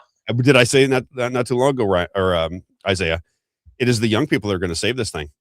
People like me, Yeah, I mean, I can only tell you, I was brainwashed outside of the bounds of reality, and I was looking to be brainwashed. I was monitoring the whole situation, and I'm telling you, at age 49 years old, I was walking around like everybody else that watches Fox News. I was no different. I'm now yelling at my earlier life. You got Smith Munted. My earlier Rob Carter life. You know what I mean? I was a completely different person back in those days. And now that I have really dedicated my time and attention to watching how the propaganda works, to watch how they roll out the vaccines, how they roll out war, how they roll out lies and misdirection, now it makes perfect sense to me. But for 49 years, I was right there with everybody else. I had no idea it was happening to me. So, yep, it's Ryan you got Smith Munted. That's what I'm going to start saying. I got Smith Munted. Exactly. And I knew he was out there from the very beginning. That's what's so crazy about it. Just the propaganda is so thick and the repetition is so thick, you get caught up in it. What are you going to do? I know we're going to bring Ryan in, but speaking of propaganda, I have to show you this video. This just dropped in the last couple hours of President Trump. Just too good not to play. And I had to play it for you. So I think everyone's going to appreciate this. It's a 20-second clip, so it's not long, but check this out. This was on Fox News. Great guy. Where else? To me, he's a great guy. Don't forget, he was a wartime prime minister. Talk about Netanyahu. Treated right in Israel, in my opinion. I'm right now at 99% in Israel. I could run for prime minister, so maybe after I do this, I'll go to Israel, run for prime minister. I had a poll this morning. I'm 99%, so that's good. But no, he's a wartime prime minister, and I just don't think they treat him well. I'm pulling 99% in Israel. Maybe I'll go be prime minister after this. That's good. You remember the CNN one where he said he was polling at 100% with MAGA people? He said, I'm polling at 100%. I'm like, you know. Yeah. I love, you know. Saddam Hussein didn't get 100%, Isaiah. Yeah, President Trump's great. There are some good things that he's done. I voted for him, but that's just the stuff that we look at and we see. It's like we were talking about earlier. It's the things that he says, and it's like, what did he say then? What are you saying now? Just it's hard. And so we're just trying to hold him accountable, I think, is what we're trying to do. Amen. All right, let's bring everyone loved Ryan, by the way. He seems like a very, very, very good person, which, you know, that goes a long way with me. If you got a good heart, please donate to his campaign. That's the best way you can support him. Yeah, if you got a good heart, I'm on your side. Mine was a little cold there for a while, Isaiah. I got kicked off the radio, I think, for a little bit too craziness. But bring in Ryan Argent. I want to tell the story about Ryan. We're bring Ryan in. So Ryan, I want to bring in people that I think are interesting. There's Ryan. Hey, Ryan, what's going on, brother? I like to bring in people that are interesting to me. So Ryan, I met Ryan at a political meeting at just a friend of mine's, now a friend. At the time, I didn't really know her. But she has political meetings at her house. I had never seen anything like that. I don't know, Isaiah, if you've been a part of anything like that, where you go in, there's 25, 30, 40, 50 people, and you just learn and talk politics. And through that process, I recognized that Ryan was very, very sharp, had a very clear understanding of the history of our country, things that had went on, and I started getting captivated by the conversation. So as I was beginning to develop this show, I thought, you know what, I'd like to have people on that may be able to develop their own personality, maybe develop their own platform. We need more people that can think, that do not have some monetary incentive, right? They're just people that know what's going on in the world. They have a voice. They haven't really not tried to do anything with it just yet. But if I can bring them into the fold and have great conversations, and they start to get a profile on my show, maybe they have their own, maybe they go on my show every once in a while. I'm trying to find those people. I don't like to see the same faces over and over like I do on social media. Have you noticed that, Isaiah? It's the same thing over and over and over. They have this little bubble of people that just bounce around from show to show with the Megyn Kellys and the Tucker Carlsons and the Alex Joneses and Fox News fan club. Fox, it's just a big garble of nonsense to me. Ryan, how about that for a lead up? Well, Rob, I really appreciate you having me in here. There is one thing that I'd like to do, and that is giving you a little bit of credit, because I believe in the earliest meeting over at that house in Overland, when you were there, you made mention of something that I hadn't heard from anybody else, but I had known independently. My own lady comes from up in Hannibal, Missouri, up north. And the farmers up in Hannibal, Missouri and around that area, New London and places like that, have been sort of fighting a quiet war. And that was regarding shutting down what they refer to as the Grain Belt Express. Yeah. So this is basically a fight between farmers and power companies. And power companies are trying to, by hook or by crook, whether it be eminent domain or whatever, basically acquire rights on farmable land from people who privately own it. And basically using that as a means to run high voltage lines between Chicago and the state of Kansas. That's right. So the fact that you were mentioning that and on the ball with that was impressive to me from the very beginning. Well, you know, it's a crazy story about that, Ryan, just a little bit more. So I don't know if you know this, but Josh Hawley in the Senate in DC would speak out against it. I think Andrew Bailey was suing Greenbelt Express, if I'm not mistaken. And then when they took Andrew Bailey out of the AG's office here in Missouri and sent him off to DC as the deputy director of the FBI, they replaced Bailey with Catherine Hanaway, who was the attorney representing Greenbelt Express. You can't make it up in the state of Missouri. I mean, the corruption is just so beautiful. And they don't even care that you know. They just figure that the media is not going to sell it. So who cares? We'll take the attorney. We'll take the person who's fighting it, Bailey, send him off to DC, and we'll bring in the person he was fighting, Catherine Hanaway, to be the attorney general of Missouri. It's just the greatest thing. Right. I mean, I'm not going to make assumptions as to what people are aware of or whatnot, but I'll tell you right now, it does seem nobody really cares enough to hide. Right. It's kind of a shame. Doesn't that scare you a little bit? I see it the same way. They don't care enough to even know that you know, right? They just figure, so what if you know? What are you going to do? That's the way they look at it now. Speaking of, though, and especially considering your show has been regarding data centers a fair amount today, one thing that I wanted to point out was that I ended up hearing word through a comedian out of Washington, D.C., that we ended up getting some national attention on the situation down in Festus, Missouri. Yeah. So that is south side of St. Louis. There was a proposed data center that there was nearly unanimous public outcry against. And the city council went ahead and passed it anyway. Yep. Now, since that time, and this is one of the few things that I can give credit to the success of the electoral process, every single person who voted for acceptance of the data center proposal in Festus was then subsequently voted out of the city council. Amen. And it's been getting recognition nationally. Now, at this point, the new people who've taken over the chairs are working to do what they can to ensure that they're not overrun by corruption from the mayoral seat also. Do you hear about St. Charles? Now, so if by St. Charles, I mean, there's a lot of things going on in St. Charles right now, Rob. Well, St. Charles County last night was the first county in America to ban AI data center development in the county. St. Charles County was the first one in the nation last night. Jake Jackson, who's a part of People's Lobby Missouri, he was instrumental in it. You know, that's wonderful. Jake, the colorful language, he goes after some people really hard, and but he's effective at times. Sometimes it's like people like Donald Trump because he says the craziest things. Jake draws out some of these some of the most powerful politicians in the state of Missouri and draws them out into social media where they're fighting with him. And I'm like, Jake, would I do it that way? Not necessarily, but if they're responding to you and people can see how they're responding to you, then you're being effective. That's the way I look at it. What is your take on just this, what's going on with Trump? I mean, we never really spoke about that. You and I talked about what was going on in Gaza at the time. I think when I was, the first time I met you, we had somebody speak who was a Jewish person who had Palestinian lineage and had been back and forth to Palestine and gave us an account of what he saw there. I've been trying to get him on the show. I guess they just don't want to come on. I don't know if it's I don't really know why, but I'd love to have him on. And what he described to us, I think you would admit, was pretty depressing. Yeah, the way certainly. Palestine were treated. And he was a Jewish person who said, I was always on the side of Israel. I never saw anything different until I saw it firsthand. And then I was like, well, wait just 1 minute. That's how you and I met. We could talk about that if you want. But my question is, you're a very astute person. I noticed about you when you were talking. What is your take on the situation we got going on in America? Elections, Donald Trump, this recent election with Thomas Massie. How are you viewing the world?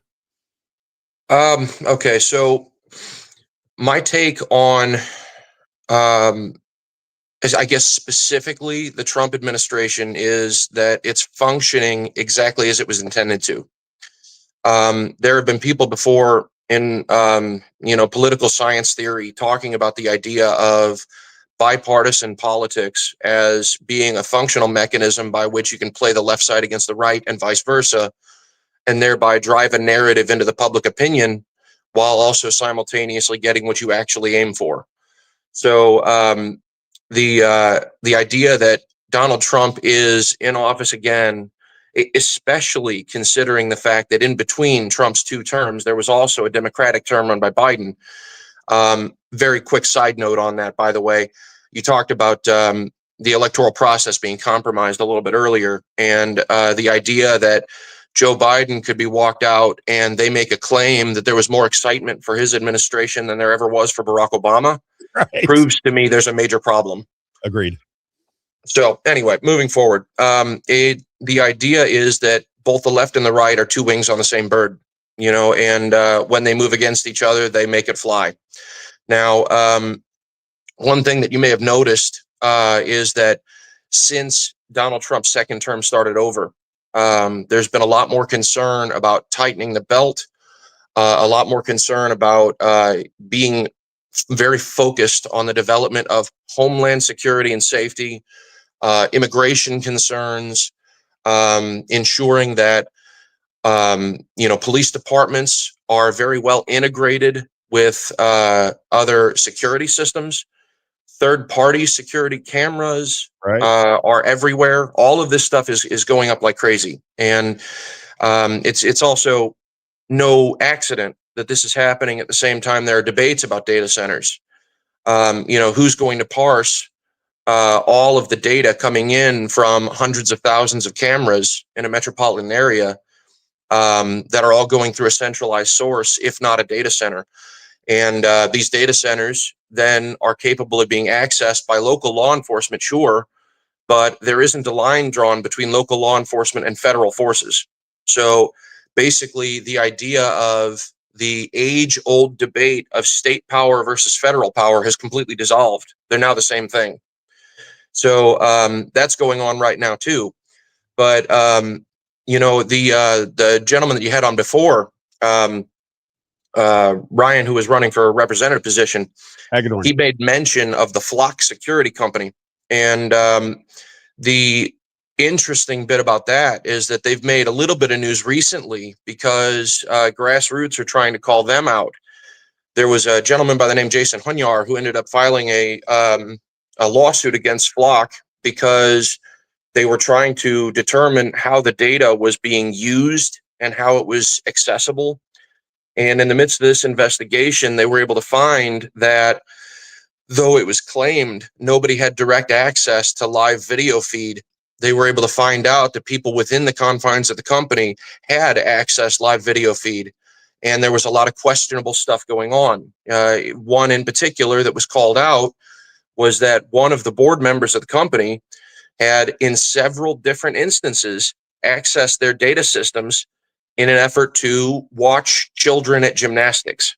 There you go. Now, think what you will about that, but it just proves that these things aren't nearly as secure as anybody advertises them to be. Correct. And nothing is, right? I mean, that's the whole point. That's why I say about the election system. When you said that, that this person is accessing video, right? And he's obviously a pedophile of some sort or has, those leanings. I say the same thing with the elections. If there's software involved, it can be manipulated if there's software involved at all. So 100%. So why allow it? That's why I cannot get anybody in the Republican Party to have an intelligent conversation with me as to why it is better not to just say, you know what, state holiday, got to just take a day off work because we got to get our elections under control. It has to happen. I can't get anybody to have an intelligent conversation with me. They act like it's just not that big of a deal, which is baffling to me, considering that the head of the party, Donald Trump, said the election was stolen through the machines. That's what his attorney said, Rudy Giuliani and Jenna Ellis. That's what they said in 2020. Here we are in 2026. And I'm talking to as many of them as I can about the elections, and they don't care at all. And that makes me wonder if they're going to, if just exactly what you said earlier, it's a one-party system with the illusion of two. Money controls both sides of the aisle, and so long as they can control both sides of the aisle, they can bring in a Democrat, a Republican, and they can do whatever they want, however they want with the chessboard. But the game of surveillance, power, and limited individual liberties is the game, and I think that's where they're taking the system, and I think that we're just right in the middle of watching it all go down unless the people want to stand up and push back against it. Is that kind of where you're coming from? Do you believe that? Yeah. In fact, the earlier video that you played, 1961, John F. Kennedy's speech, was really poignant too. the point where you made note in the middle of the video that Kennedy had said, effectively said, to the extent of my power, or whatever the exact words were. That's paraphrased. Yeah. Which is, I mean, that's not even just a tacit admission. That's actually an outright admission that the president does not have the power. Yes. I mean, obviously, a presidential seat doesn't mean all that much if they have to answer to other people. Supposedly, you're the head of the executive branch of the government. And, the fact that you then have to, make phone calls and see what you're allowed to say or do, or what you're able to, to come out against or stand for, is proof that the idea of the structure of the country as it's been marketed to us is not exactly the truth in the first place. That's right. Well, he gets murdered, and when they released the they released the information, you see that Israel had a say in it. And you go back to those days. I'll probably have these guys on here before too terribly long. Do you know much about the USS Liberty survivors? Are you aware of this story, Ryan? The USS Liberty, as in 1969, the Israeli attack on our own ship. I think it was 67. Yes, but I'm sorry, 67. 67. Yeah. That's it. Well, I've had these guys on, and yeah, what that really was the Israeli state trying to draw the United States into the war and create a whole lot of mayhem in the Middle East using United States military force. And in doing that, they tried to create a false flag attack against the United States Navy themselves, and tried to pretend that it was an Arabic force that was doing it, and drive us into a battle in the Middle East. That's it. What do you think of this whole situation with, because the first time I met you, that's what we were talking about. What is your take of what's going on in the Middle East with Israel, Gaza, now Iran, Donald Trump cozying up to some major players in, I would say, dual citizens with Israel and the United States? I'm skeptical of everything that's going on. And I have some really smart people that disagree with me, so I don't want to discount it and act like I'm a know-it-all. But, man, I don't see what they're seeing. This seems very tricky to me. It seems like we're getting into a bad situation with freedom of speech being waned. You have all of the social media platforms where people should be able to speak. We talked today, we were talking about earlier, we get certain things we talk about. If he puts out a thumbnail and it's about Israel or it's about elections, we get a third of the audience. It's just, it is what it is. Right. And I know the audience is interested in it because that's what I talk about. Freedom of reach is not freedom. Freedom of speech is not freedom of reach. All of these different things, if you add them all up, tells me that we're having a system either take over, or they're going to solidify a system that maybe never was. You know what I'm saying? Maybe we thought it was a system that we had these freedoms and these liberties and the courts were going to treat us fairly and these types of things. I just don't see that country in front of me anymore. I don't see it. I don't see it through January 6th. I don't see it through COVID. I don't see it through the climate change nonsense. I don't think it through the organized wars. I don't think it's from the lack of transparency from our government. I see so many things that concern me, and everybody else is like, Donald Trump's coming to fix it. You just don't understand the genius. You buy into that at all?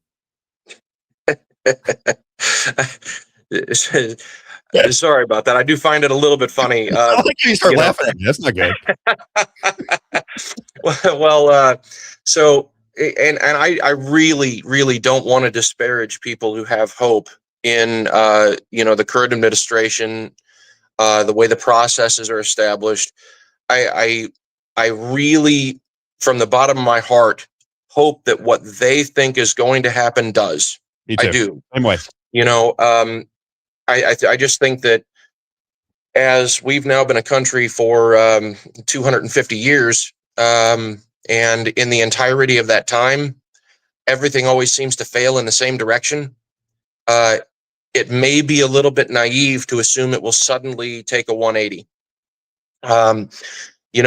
As far as the Trump administration specifically, there has been a lot of embracing of the direct ties between the American political establishment and the Israeli lobby. I know you mentioned earlier funding from AIPAC, but really it goes even deeper than that. Yeah. There is a huge amount of our current Congress that are dual citizens between the United States and Israel. And the fact that, nobody sees that immediately up front as a conflict of interest, developing legislation in favor of the nation for which they are a representative, when you also are a citizen of a different nation, The fact that it's a conflict of interest seems pretty obvious to me. But then beyond that, when they go to take an oath of office, put their hand on a Bible, and they declare no conflict of interest while laughing, it's absolutely absurd. Bizarre. Yeah. Do you know some of the laws of Missouri that are all over the country now? I don't know if you've heard me talk about this before, but I'll just get your take on this, because a lot of people don't know these things. You know, when I talk to, if they don't listen to my show, they don't know what's going on. In the state of Missouri, you have to sign a loyalty pledge that you will not boycott the state of Israel if you want to do business with the state of Missouri. So when I was, one of my dreams, I have dreams, I want to be the largest podcast radio person in America. And I say that kind of tongue in cheek, but you never know what can happen. One of the things I wanted to do was petition the Missouri state government when they were getting rid of the Department of Education. That's what Donald Trump said he was going to do. I was going to go into the Missouri state government and say, listen, I would like to talk to you and bring intelligent people that have been in the education business for quite some time and put forth classes that tell you how to be a good citizen. Because right now we're so disconnected from our government. Nobody even knows anything about government anymore. Nobody, remember, my name is Bill from Capitol Hill. I used to get that when we were in first grade. Nobody even knows. Nobody knows anything about government at all. They really don't. I mean, I tell people, if I went to Schnucks or Dearborg's or Aldi's or Walmart, wherever people buy groceries nowadays in Missouri, and I ask them who the governor of Missouri is, only half the people will know. Only half the people even know the governor is, much less how the system works. We're so disconnected because we don't trust it anymore. So people just throw their hands up and walk away from it. I said, I would like to get into the state of Missouri and say, listen, we should have classes that kids have to pass where people from the government come in, right? It's just a nonstop flow of government people. Maybe it's your senior year of high school, and say, listen, this is how our government runs. If you want to make change in your government, here's the process. Here's what our Constitution reads. Here are the things that protect you against us, and have that as a part of the curriculum in all of our high schools in the state of Missouri. But I couldn't do it because I would never sign a loyalty pledge that I wouldn't I guess the words protest and or what I guess protest. I think that's what it is. You won't protest this or boycott, I think is what it is. You won't boycott Israel. I'm like, I have every right to boycott Israel as a citizen of Missouri. They've taken that right away from me if I want to do business with my own state. And they don't even see anything wrong with it. I mean, you talk to these people, they're like, I said, so you're telling me that I have to be compliant with the wishes of Israel if I disagree with them? I can't if I want to do business with you. My own state, I have to be compliant with whatever Israel does, or I can't do business with the state of Missouri. And they go, yeah. And part of the reason why that exists, Rob, is because in the past there have been people who had insight into what was going on. And I mean, the writing was on the walls for a long time, and they ended up starting up post 2008, the boycott, divest, sanction movement, the BDS movement, to try and minimize Israeli power. And basically it was so successful that they ended up seeing a lot of pain in terms of their bottom line at Israeli-owned companies. So they ended up having to start to try and influence legislation in every place that they were capable of it.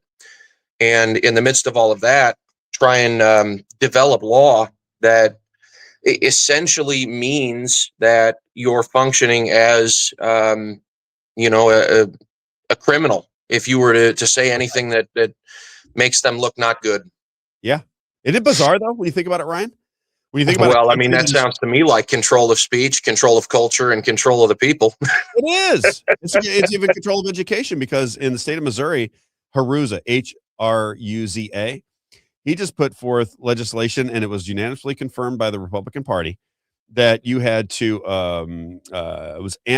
anti-Semitic language was alignment with, what was it, Isaiah? Do you remember what it was called? It's like the is it the IHRA? IHRA, the International Holocaust Remembrance Association or something. But in that, it's anti-Semitic to question how many people died in the Holocaust. It's anti-Semitic to question whether people have dual loyalties. It's anti-Semitic. And they're basically making speech laws that you can't teach in colleges and schools, so that you're going to reshape what college professors can talk about in colleges and in high schools, because you're winking a nod to Israel. And I just don't, for the life of me, I can't understand why more citizens don't see the danger in some of these laws. They don't even recognize what's happening, I guess, or don't care. Maybe they don't care. Maybe I'm just somebody who sees it and says, when you're squashing free speech, that's a very slippery slope. I've always been kind of a technically minded person, and I think that may be why I have such an opinion. But my theory on the idea of using anti-Semitism, it's basically a whole 180-degree turnaround. The person who's truly anti-Semitic is the one who weaponizes the culture of a people. Amen. Yes. So the fact that you're taking an entire, and sure, you can call them like theocratic, ethnocentric, or whatever, make it more about, the religion than it is about the place and the geography. But for starters, Semitic peoples go above and beyond the Jewish people to begin with. Right. But secondly, the idea that you're going to take a subset of that and weaponize that and use that for political gains in the world is far more disrespectful to the culture. Agreed. I said that when I was on the radio. I was I was getting letters sent in, people trying to get me kicked off the air. I'm anti-Semitic, and Isaiah's Jewish. We married into a Jewish family. Do you guys know where the word Semitic, the actual origin of Semitic, comes from? Give it to me. So it's super interesting. It actually comes from in the Bible, Noah's sons, Shem, Ham, and Japheth. Those are the three sons of Noah. Shem is where Semitic comes from. The descendants of Shem are Semites or Shemites, right? In the Hebrew language, the letter Shin, which looks like a W, it can be for S or an SH sound. So that's how you get the Sem or Shem. It's the same letter. It's just whether there's a dot on the right side or a dot on the left side. That's how Hebrew works. It's all consonants, vowels, or dots and letters or symbols and things like that. And so anyone who's a descendant of Shem is a Semitic person. Jewish people come from being a descendant of Abraham, which came later. And so that's, for just to have an understanding, because exactly what Ryan's saying gets thrown around all the time is that anti-Semitism. What does that mean, right? Well, what they really mean by anti-Semitism is anti-Jewish. That's what they mean. And now anti-Zionism, as we saw there, it's not actually in the definition. Here, I'll throw it back up on the screen. Not actually in the definition, because this is the true definition from the IHRA. But they include, manifestations might include the targeting of the state of Israel. That's not in the definition, but they just include that in their explanation. And so just had to jump in there because you're on the website. Can you go through for Ryan? Because I'll get Ryan's opinion on this if he's never seen this before. Show all the different things that they consider to be anti-Semitic. It's unbelievable to me. Here you go. They're right there. That's where they start. Yep. All right, here. Calling for, aiding, or justifying the killing or what? Harming of Jews in the name of radical ideology. That one I'm with. What's the next one? I'll let you read them. Making mendacious, dehumanizing, demonizing, or stereotypical allegations about Jews as such, or the power of Jews as collectives, such as, especially but not exclusively, the myth about a world Jewish conspiracy, or of Jews controlling the media, economy, government, or other societal institutions. I'll stop it right there. I somewhat believe that. Yeah. So that makes me anti-Semitic? I guess so. Why would that be? I think that the interesting bit about that subject came from a gentleman who was former Office of Naval Intelligence, ended up writing a book that people were familiar with, came out in the early 90s, called Behold a Pale Horse. Yes. That's William Cooper. Yeah, Billy Cooper. Now, Bill Cooper had said, oh yeah, I have a copy. I've also listened to most of his Hour of the Time radio show too. Yes. But Bill Cooper at one point had said, that there are a whole lot of people out there who like to blame things on the Jews. And he said that it's a really flat way of looking at things. You can say it's the Jews, but it's not accurate because the generalization is your problem. That's right. He said that, are there Jewish people in this? Certainly, 100% there are. But to claim that it is a general people, that's the problem, is exactly where the error in judgment is. Yes. Yes. Yeah, so it's funny you say that because what was I just talking about the other day with Dr. Shiva? So when you talk about Zionism, Isaiah, he said it's not about Zionism. The Zionist political philosophy doesn't know Jewish, Muslim, Chinese. It's just a political philosophy. They use the state of Israel for political gain. That's what it's all about. It's using the state of Israel for political gain. And he goes, and that's that could be Hindu. He goes, that could be Arab, that could be Jewish, it could be Christian, it could be anything. He goes, the way it is explained to people, Zionism simply means, do you believe that Israel has the right to exist? Right. And most Americans would say, yeah, Israel has the right to exist. They've been there since, the 40s. They have the right to exist. This is what most people would say. He says that's not what it's all about. It's a Zionist philosophy. It's a secret club of people that are all over the globe, and they're basically using Israel as their base of operations. And I mean, watching what happened in the election last night makes me wonder, right? You have 3 dual citizens come out and spend $25 million to overthrow the guy that follows the Constitution the most. And you have Fox News viewers high-fiving. And we got the treasurer here in the state of Missouri. Did you see that, Isaiah? Vivek Malek. He came out and said, great, Thomas Massie's a fraud. Ed Galler-Einstein is the right guy. This is our own treasurer right here in the state of Missouri. I'm like, wait a minute. We threw out the guy that follows the Constitution the most, and he's overthrown by 3 very powerful dual citizens with Israel who want to get rid of him because he did not want to, he was against AIPAC and their wishes. And then you have the Republican. It's very hard to get excited about the Republican Party when their leadership is applauding this nonsense. Come on, Ryan. Yeah. So regarding Zionism in general, there's a couple of things to point out. It's definitely not a new idea. It goes back into the middle 1800s.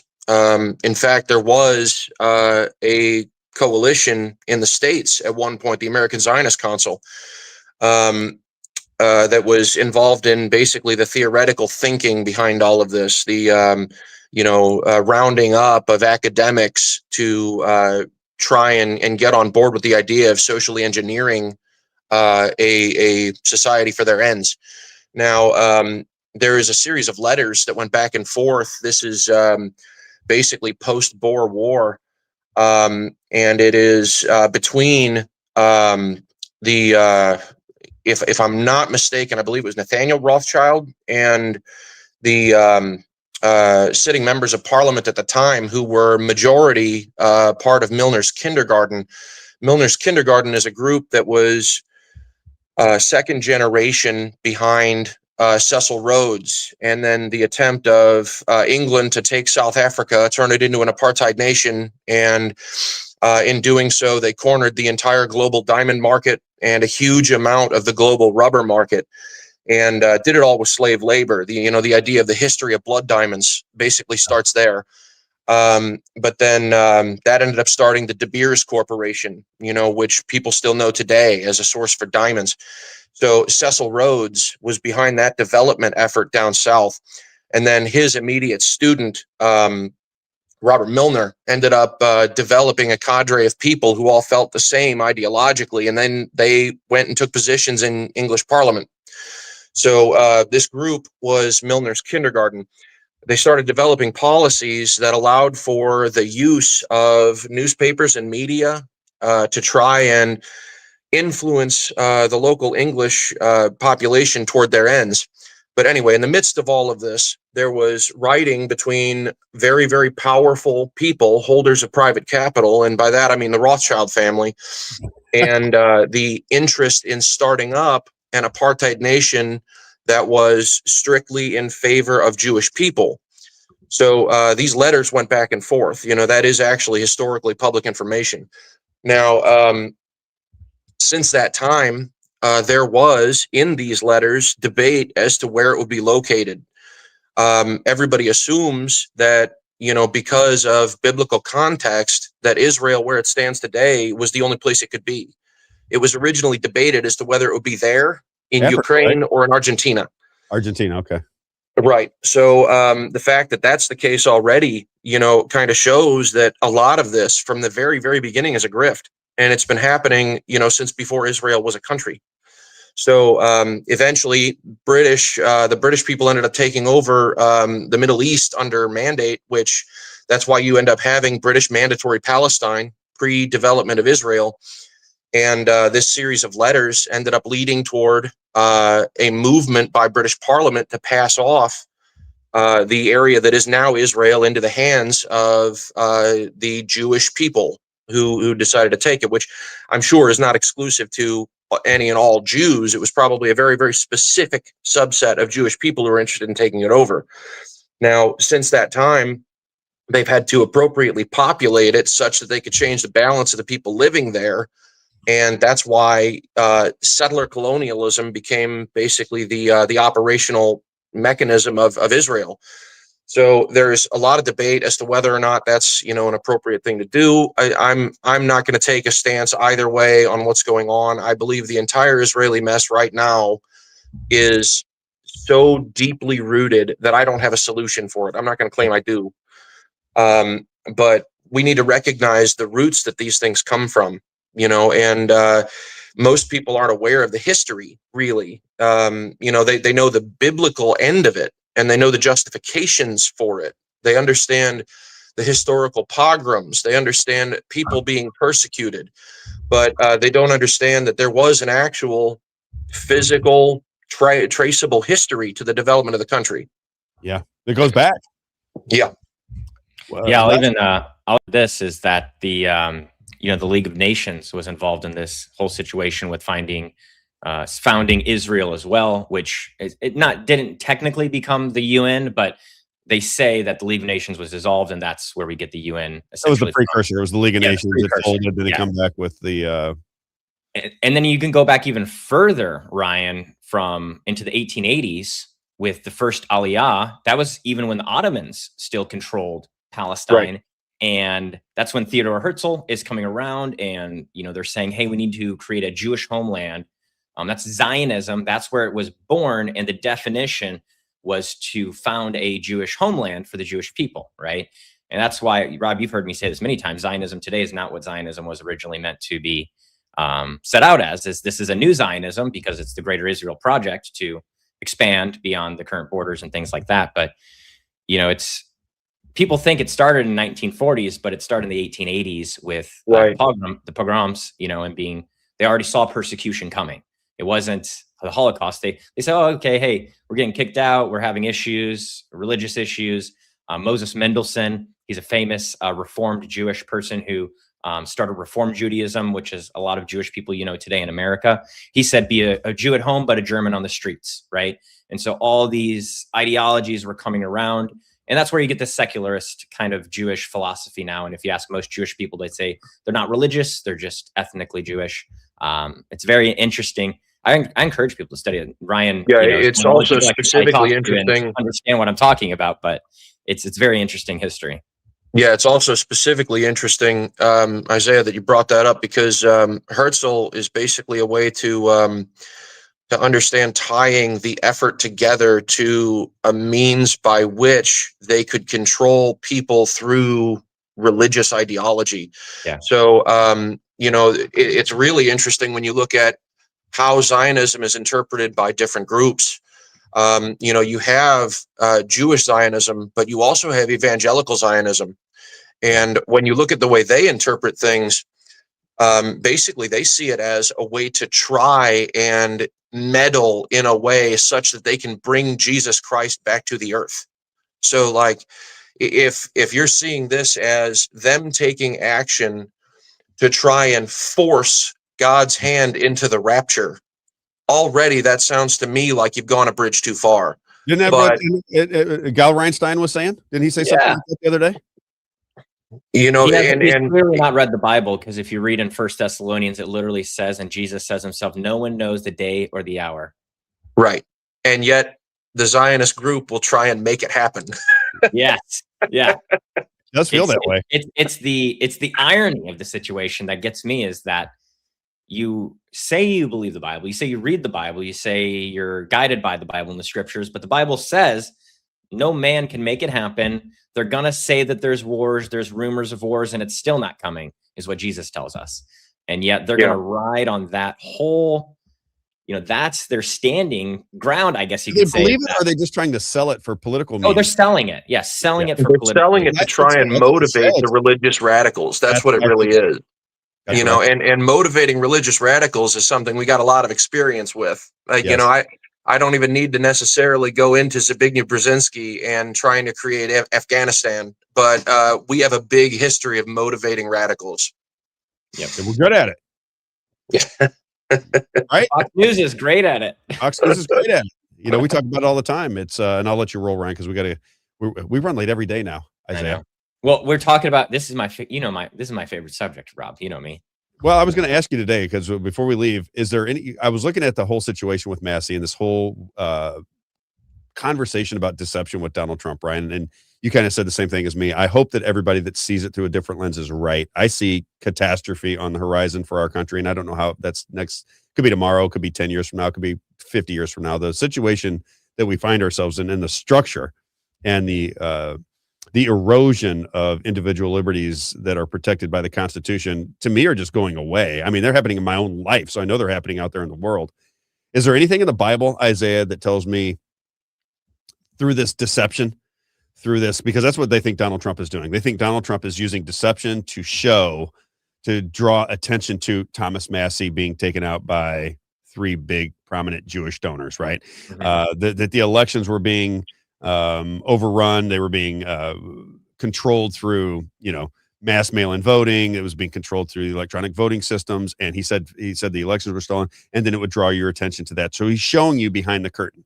Is there anything in the Bible that is a tidbit of wisdom that says anywhere that somebody throughout history did these nefarious things to show people the light through deception? You're deceiving them to show them the righteousness that is to follow. Is there anything in the Bible? I think there's definitely some stories in the Old Testament where they use deception to their advantage. I could say that, but in a strategic manner, I would say. I wouldn't say in the New Testament, right? Because we're under the new covenant now. We're not under the old covenant, so we're under a new covenant now. And so if you read in the New Testament, in eschatology, which is the study of end times, I'm not a big eschatologist. I know that Jesus is going to come back sometime. I don't believe in a pre-tribulation rapture personally. We can get into all that stuff. But in eschatology, it says that there's going to be a great deceiver. It does not put deceit in a good light, but there will be a great deceiver. There'll be an antichrist. There will be a great deceiver. There's multiple characters that are going to be coming about. And there's people that are going to be propped up, and this antichrist is going to be propped up. They say he's going to be sitting in the third temple, declare himself God, all these different things, right?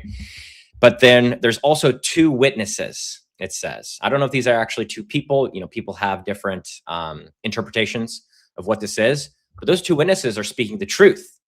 And that's what it says, that they're speaking truth, and that there's going to be an angel that flies around the world and preaches the gospel to people. And so just reading the Bible, understanding and knowing that Satan is the father of lies and the great deceiver, I'm not a fan of using deception. I'm not either. That's my problem. That's a biblical perspective. That's not a human perspective. That's my biblical understanding and just interpretation, I guess you could say. What's your take, Ryan, just on using deception to your benefit? Because that's what people think Donald Trump is doing. The people that support him think that he is using all forms of deception to draw to draw all of these charlatans into the light. You buy into that at all? Or can you see it? You don't, do you? I don't really either. That's my problem. Is I want to be. I saw him shaking his head when I was talking about. I want to be fair, but I don't know how Christians, especially now, if you're not a Christian, that's a different story because you might come from a different lens. But I don't know that Christians would go, yeah, deceive me, lie to me, tell me one thing, do another, over and over and over again because I'm trying to help you. It would be hard for me to make sense of. Yeah, Rob, in the world of philosophy and in the world of psychology and in the world of just basically being a decent human being, I think you can pretty much generally agree that if you have a decent argument for being moral and ethical, you don't need to hide anything.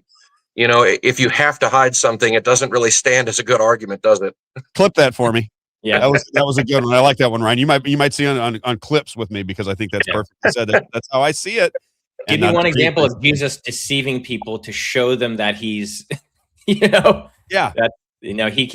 did he do? He went into the synagogue. One of the first things he did is he read the scroll of Isaiah, and he read, "The Spirit of the Lord is upon me," and they ridiculed him for that, right? Because he was reading it as himself, saying, "I'm fulfilling this prophecy." Isaiah, I wanted to ask you personally, since you've been sort of clued into this, I've heard at some point that they were trying to push a narrative of driving Trump into the position of Moshiach. Do you know anything about that? Yeah, I think that Jewish people would probably be. Now, the hard part is that he has to be a descendant of Israel. There's so many specifics of what the Mashiach has to be from the Jewish perspective, right? But I wouldn't put it past him because they reject Jesus, even though he met all of those criteria, right? Yeah, And interesting tidbit about that, by the way, Rob. There was an announcement made in the news kind of quietly, but this is going back a couple of years now, that they had somebody who was a farmer down in Texas, actually a cattleman technically, who successfully was able to genetically breed cattle that was a flawless red heifer. They're in Israel the right Jewish now. community was very interested in that. Yeah, they are in Israel. They're in Israel right now, Ryan. They are all in Israel. They're hidden underground right now. This is in the news. This is not crazy. You can look all this up in the news. These red heifers are in Israel. They did a mock sacrifice already. Wow. Because they need to sacrifice the red heifers. The ashes are what purifies the temple in the Old Testament. You can go read back and how do they purify the temple? It's from the red heifers. And so that's what they need to build a temple to, get it to where they can make sacrifices in the temple. That's that first step to do that. And a big theory is that that's why that's been pushed. I don't know how much I believe this, but that's been pushed that's why October 7th happened, is that Hamas was after the red heifers because they didn't want Israel to rebuild the temple because they believe they're going to build it on the Dome of the Rock. They're going to get rid of this whole bit, though, is proof, though, that, when you have somebody who is a fervent believer, you can radicalize them and motivate them to do crazy things. Yes. And all of it ends up breaking down to marketing as a control mechanism. Yes. Marketing through religion, right? Marketing through the Lord, right? Because Edward Bernays, we just always go back to him. That was my argument a long time ago. And then I do this every day. But that was my argument a long time ago, is wouldn't it make sense that if you're trying to control the world, that you would use holy books and change them over time, redistribute them, right? Take away what the Lord actually said, take away passages from the Bible, meaning in the Bible, change the words to change the meaning, and then you would change the perception of religious believers. Again, that's what happened with the Schofield Bible. Yeah, against what Jesus actually was trying to explain to us, right? I mean, you could see where people that are trying to control society would make those changes. It just makes perfect sense. Why would they not? We see it now. Why would it be different 200 years ago or 500 years ago? Isaiah, explain this to me. Yeah, so this, do you know the Schofield Bible? Yes, I'm aware of it through Candace Owens. Yeah, so that is the Bible that essentially where we get this theology of what's called dispensationalism. Dispensationalism was not a part of the church until the Schofield Bible that gave a more, I don't want to say positive light of Israel. That's a terrible way of wording it, but that God still has a plan for Israel, because if you read Romans 9-11, a lot of people believe that that's the church, right? The church is the new Israel and the fulfillment of Israel, I guess you could say, because there's a far side of it that says it's replacement theology, but from the Bible, I can see a middle ground, more of what's called covenant theology, not replacement theology. I'm getting into the weeds here, but he's got a degree in Bible study, right? Yeah, right in his alley. Yeah, this is my thing. But that whole Schofield Bible, John Darby, you can look him up too. It was a big push for the pro-Israel movement, and where we get everything within dispensationalism comes from that interpretation of the Bible. You go back even further to the King James Version, right? Changing things to support the king, right? And so it's small things. It's not earth-shattering. It's not like they're removing words or mistranslating something. You know what I mean? They do have some harsh translations within the KJV, but it's just the ideologies that they put forth with their interpretations. And so that's where we get the whole pro-Israel evangelical. That's where it started. I think that's a good argument that maybe we should take philosophers' ideas for psychological self-defense. And by that, I mean, ask two basic questions, who benefits? And well, and a more modern question anyway, where did the money come from? Yeah. Yep. Usually answers most of the questions. Yeah. If you go to the first Aliyah, you go to the World Zionist Congress, I think was the first one that was formed. It's all Jewish donors, all American Jewish donors that got together to fund the state of Israel to make sure that there was a Jewish homeland. And it exists. So I don't know why Zionism is still an ideology. That's what I'm confused about. Because they got control of everything. So they shove it down your throat, whether you like it or not. Last question, and then we're going. Are you positive about the future, Ryan? Do you see that in our lifetime, you're a relatively young guy, do you see in our lifetime things dramatically improving? Do you think they're going to stay about the same? I mean, what do you see in the short term? Just your gut when you go to bed. We get called black pilled, Ryan. Yeah, do you worry about any of these things? Do you think this is all going to work itself out? Do you think the American people are going to come to the rescue? Do you think this is all just theater and we're all just talking about stuff that really doesn't matter because it's all under control? What's your take? I could talk about that for a while, but I'll try to be brief about it. So I take one phrase that was put out. This is going back a couple of years by a writer and a teacher and podcaster named James Corbett. He said that the idea that this superstructure is going to be there indefinitely seems unrealistic because the amount of energy that has to be put into it is untenable. It's something that will collapse under its own weight. This ambition, this, control state, super surveillance, everything, is trying to control everybody in the world is too big of an endeavor, and it's going to fall apart. But as far as the way to actually have real hope, though, I think that I could take several song lyrics as examples, but one of them says, "We're found in faraway places when all seems lost." And I really do think that the American people are that way. There are a lot of people that are out there in the middle of nowhere doing their own thing. And by the time they realize it really is their fight to fight, they're going to come out and they're going to say something about it. And you're going to see that loss of hope in the people out in the middle of nowhere is not justified. There are a lot of people who still are very capable, very smart, very interested in maintenance of sovereignty. And these people do care. They just need to see whatever it takes to get them going. You got to join the army, Ryan. Yeah. Join our army. peopleslobbymo.com. Listen, we're just trying to get like-minded people that are good-hearted, trying to do the right thing, trying to communicate, not trying to burn everybody down, but try to bring out some charlatans into the sunlight and find solutions, because the two-party system is not going to find any solutions. So the people are going to have to find it and drive it down the throats of the people that represent us. That's the only way I see it working, is just to drive them absolutely crazy. And I do, Ryan, you might know that. I drive these people absolutely nuts. Isaiah, that's all we got today. That's all we got, baby. Man, thanks, man. You want to keep coming back on? Are you able to come on every so often? Yeah. Just give me a little bit of notice. Sure. Is there a day that works for you? Monday better than anything else. Monday. Okay. We'll look at it, because I want to have, there's probably 4 or 5 people that I think that are really interesting and I can have really good conversations with, that I think would be great for the show as we start to develop, your things that you want to talk about and so forth. If you want to do that, I want to talk to you about it, because just keep getting with me. It's fine. You're on. Yeah, Ryan, Isaiah, it was great to meet you, man. You too, Ryan. Great talking. All right, right. That was good. I like him. Fantastic. I heard him talk one time, and I'm like, this guy. Like me and Ryan could talk about the founding of Israel. We probably could get into the weeds there for you. He's very well read. You know, when I started talking, and he's one of these guys that I'm telling you, the stuff he knows. He can articulate it. I read a lot, and I had to read a lot of books in college.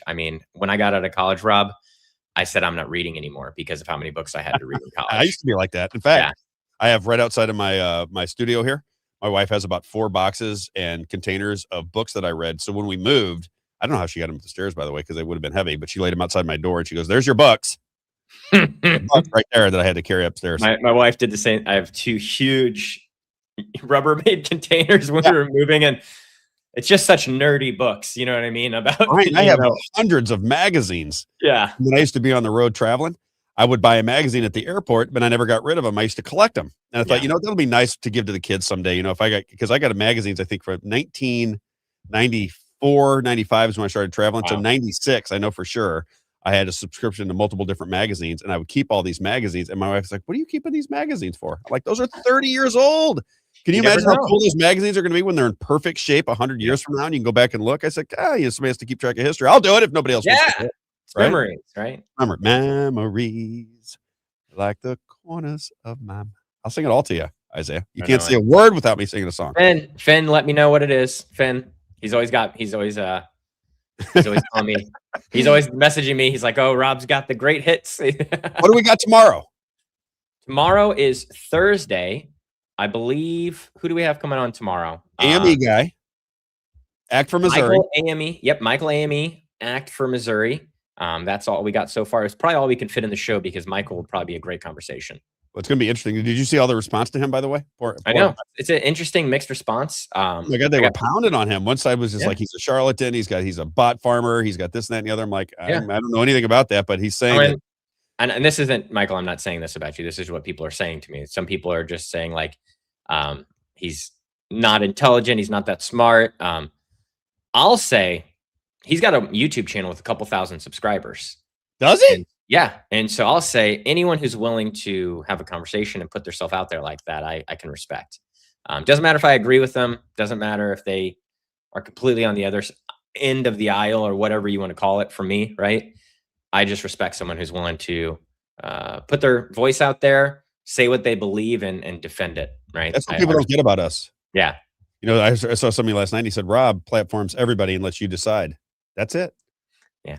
That's it. That's what we do. We're like, you have to use your own mind. You don't have to take my word for it. You don't have to see somebody on the screen and go, "Oh, that person, Rob must agree with that person." I don't necessarily agree with any of these people. I don't know enough to agree or disagree, but let them talk, make decisions. Well, we don't give questions to people ahead of time. We don't and then we'll play the chat. People, if this guy goes off the rails tomorrow, we'll read the chat. You'll see what people are saying about him, right? Mm-hmm.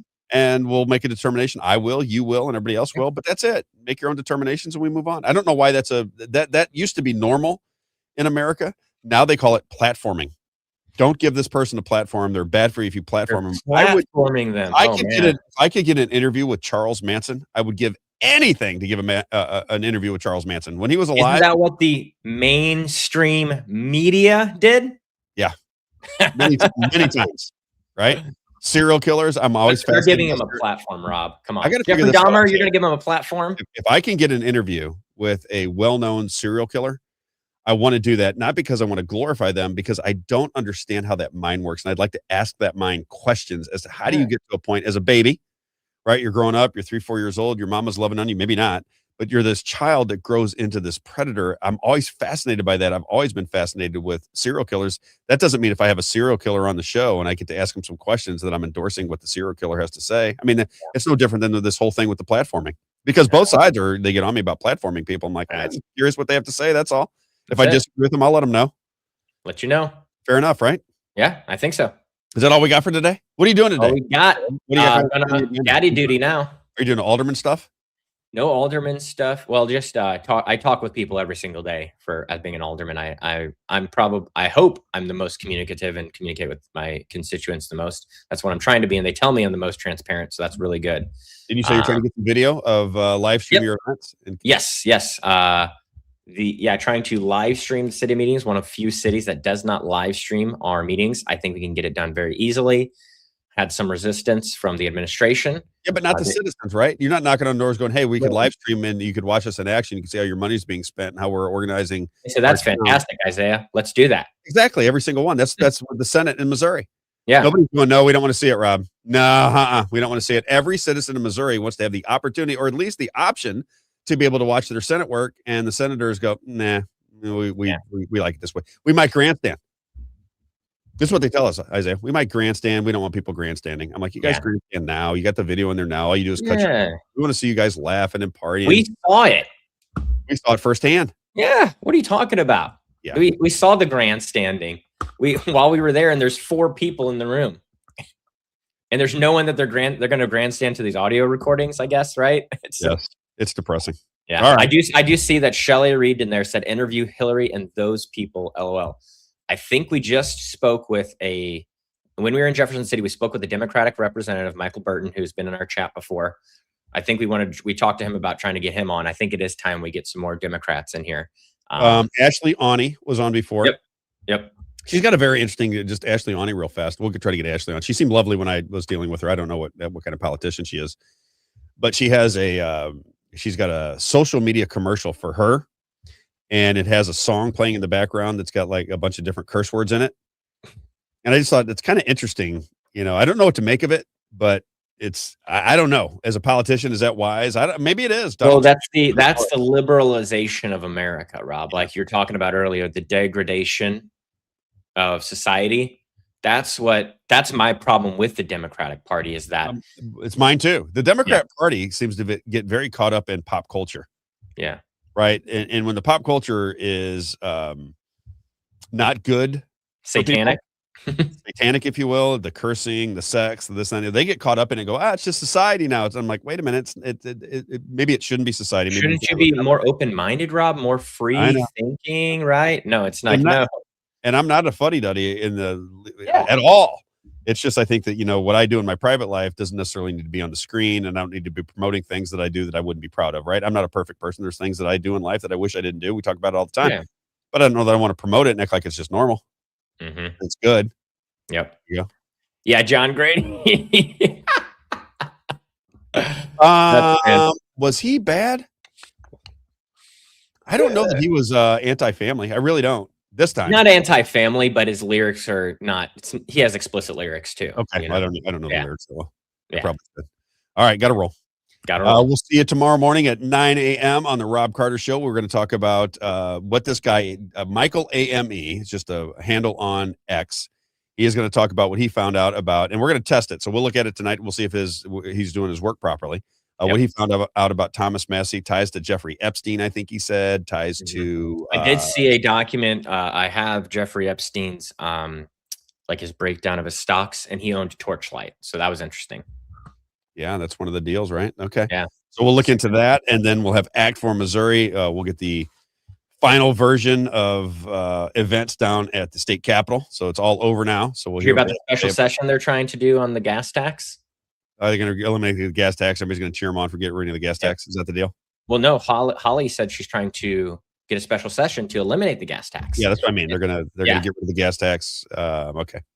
All right. Well, we passed the income tax cut. Yeah. Okay. All right. Well, I guess any kind of tax relief is good. Yes, it is. It is. If we can get some, it's just like what Ryan was saying earlier. It's like we want relief, but if there's no real relief and it's actually just going to raise, what's the point, right? We might as well just do nothing. Seems like when they give it to you someplace, they take it from another. It kind of feels like the ebb and flow of our government right now. Have a great day, everybody. We'll see you tomorrow morning at 9 a.m. on the Rob Carter Show. Talk to you soon.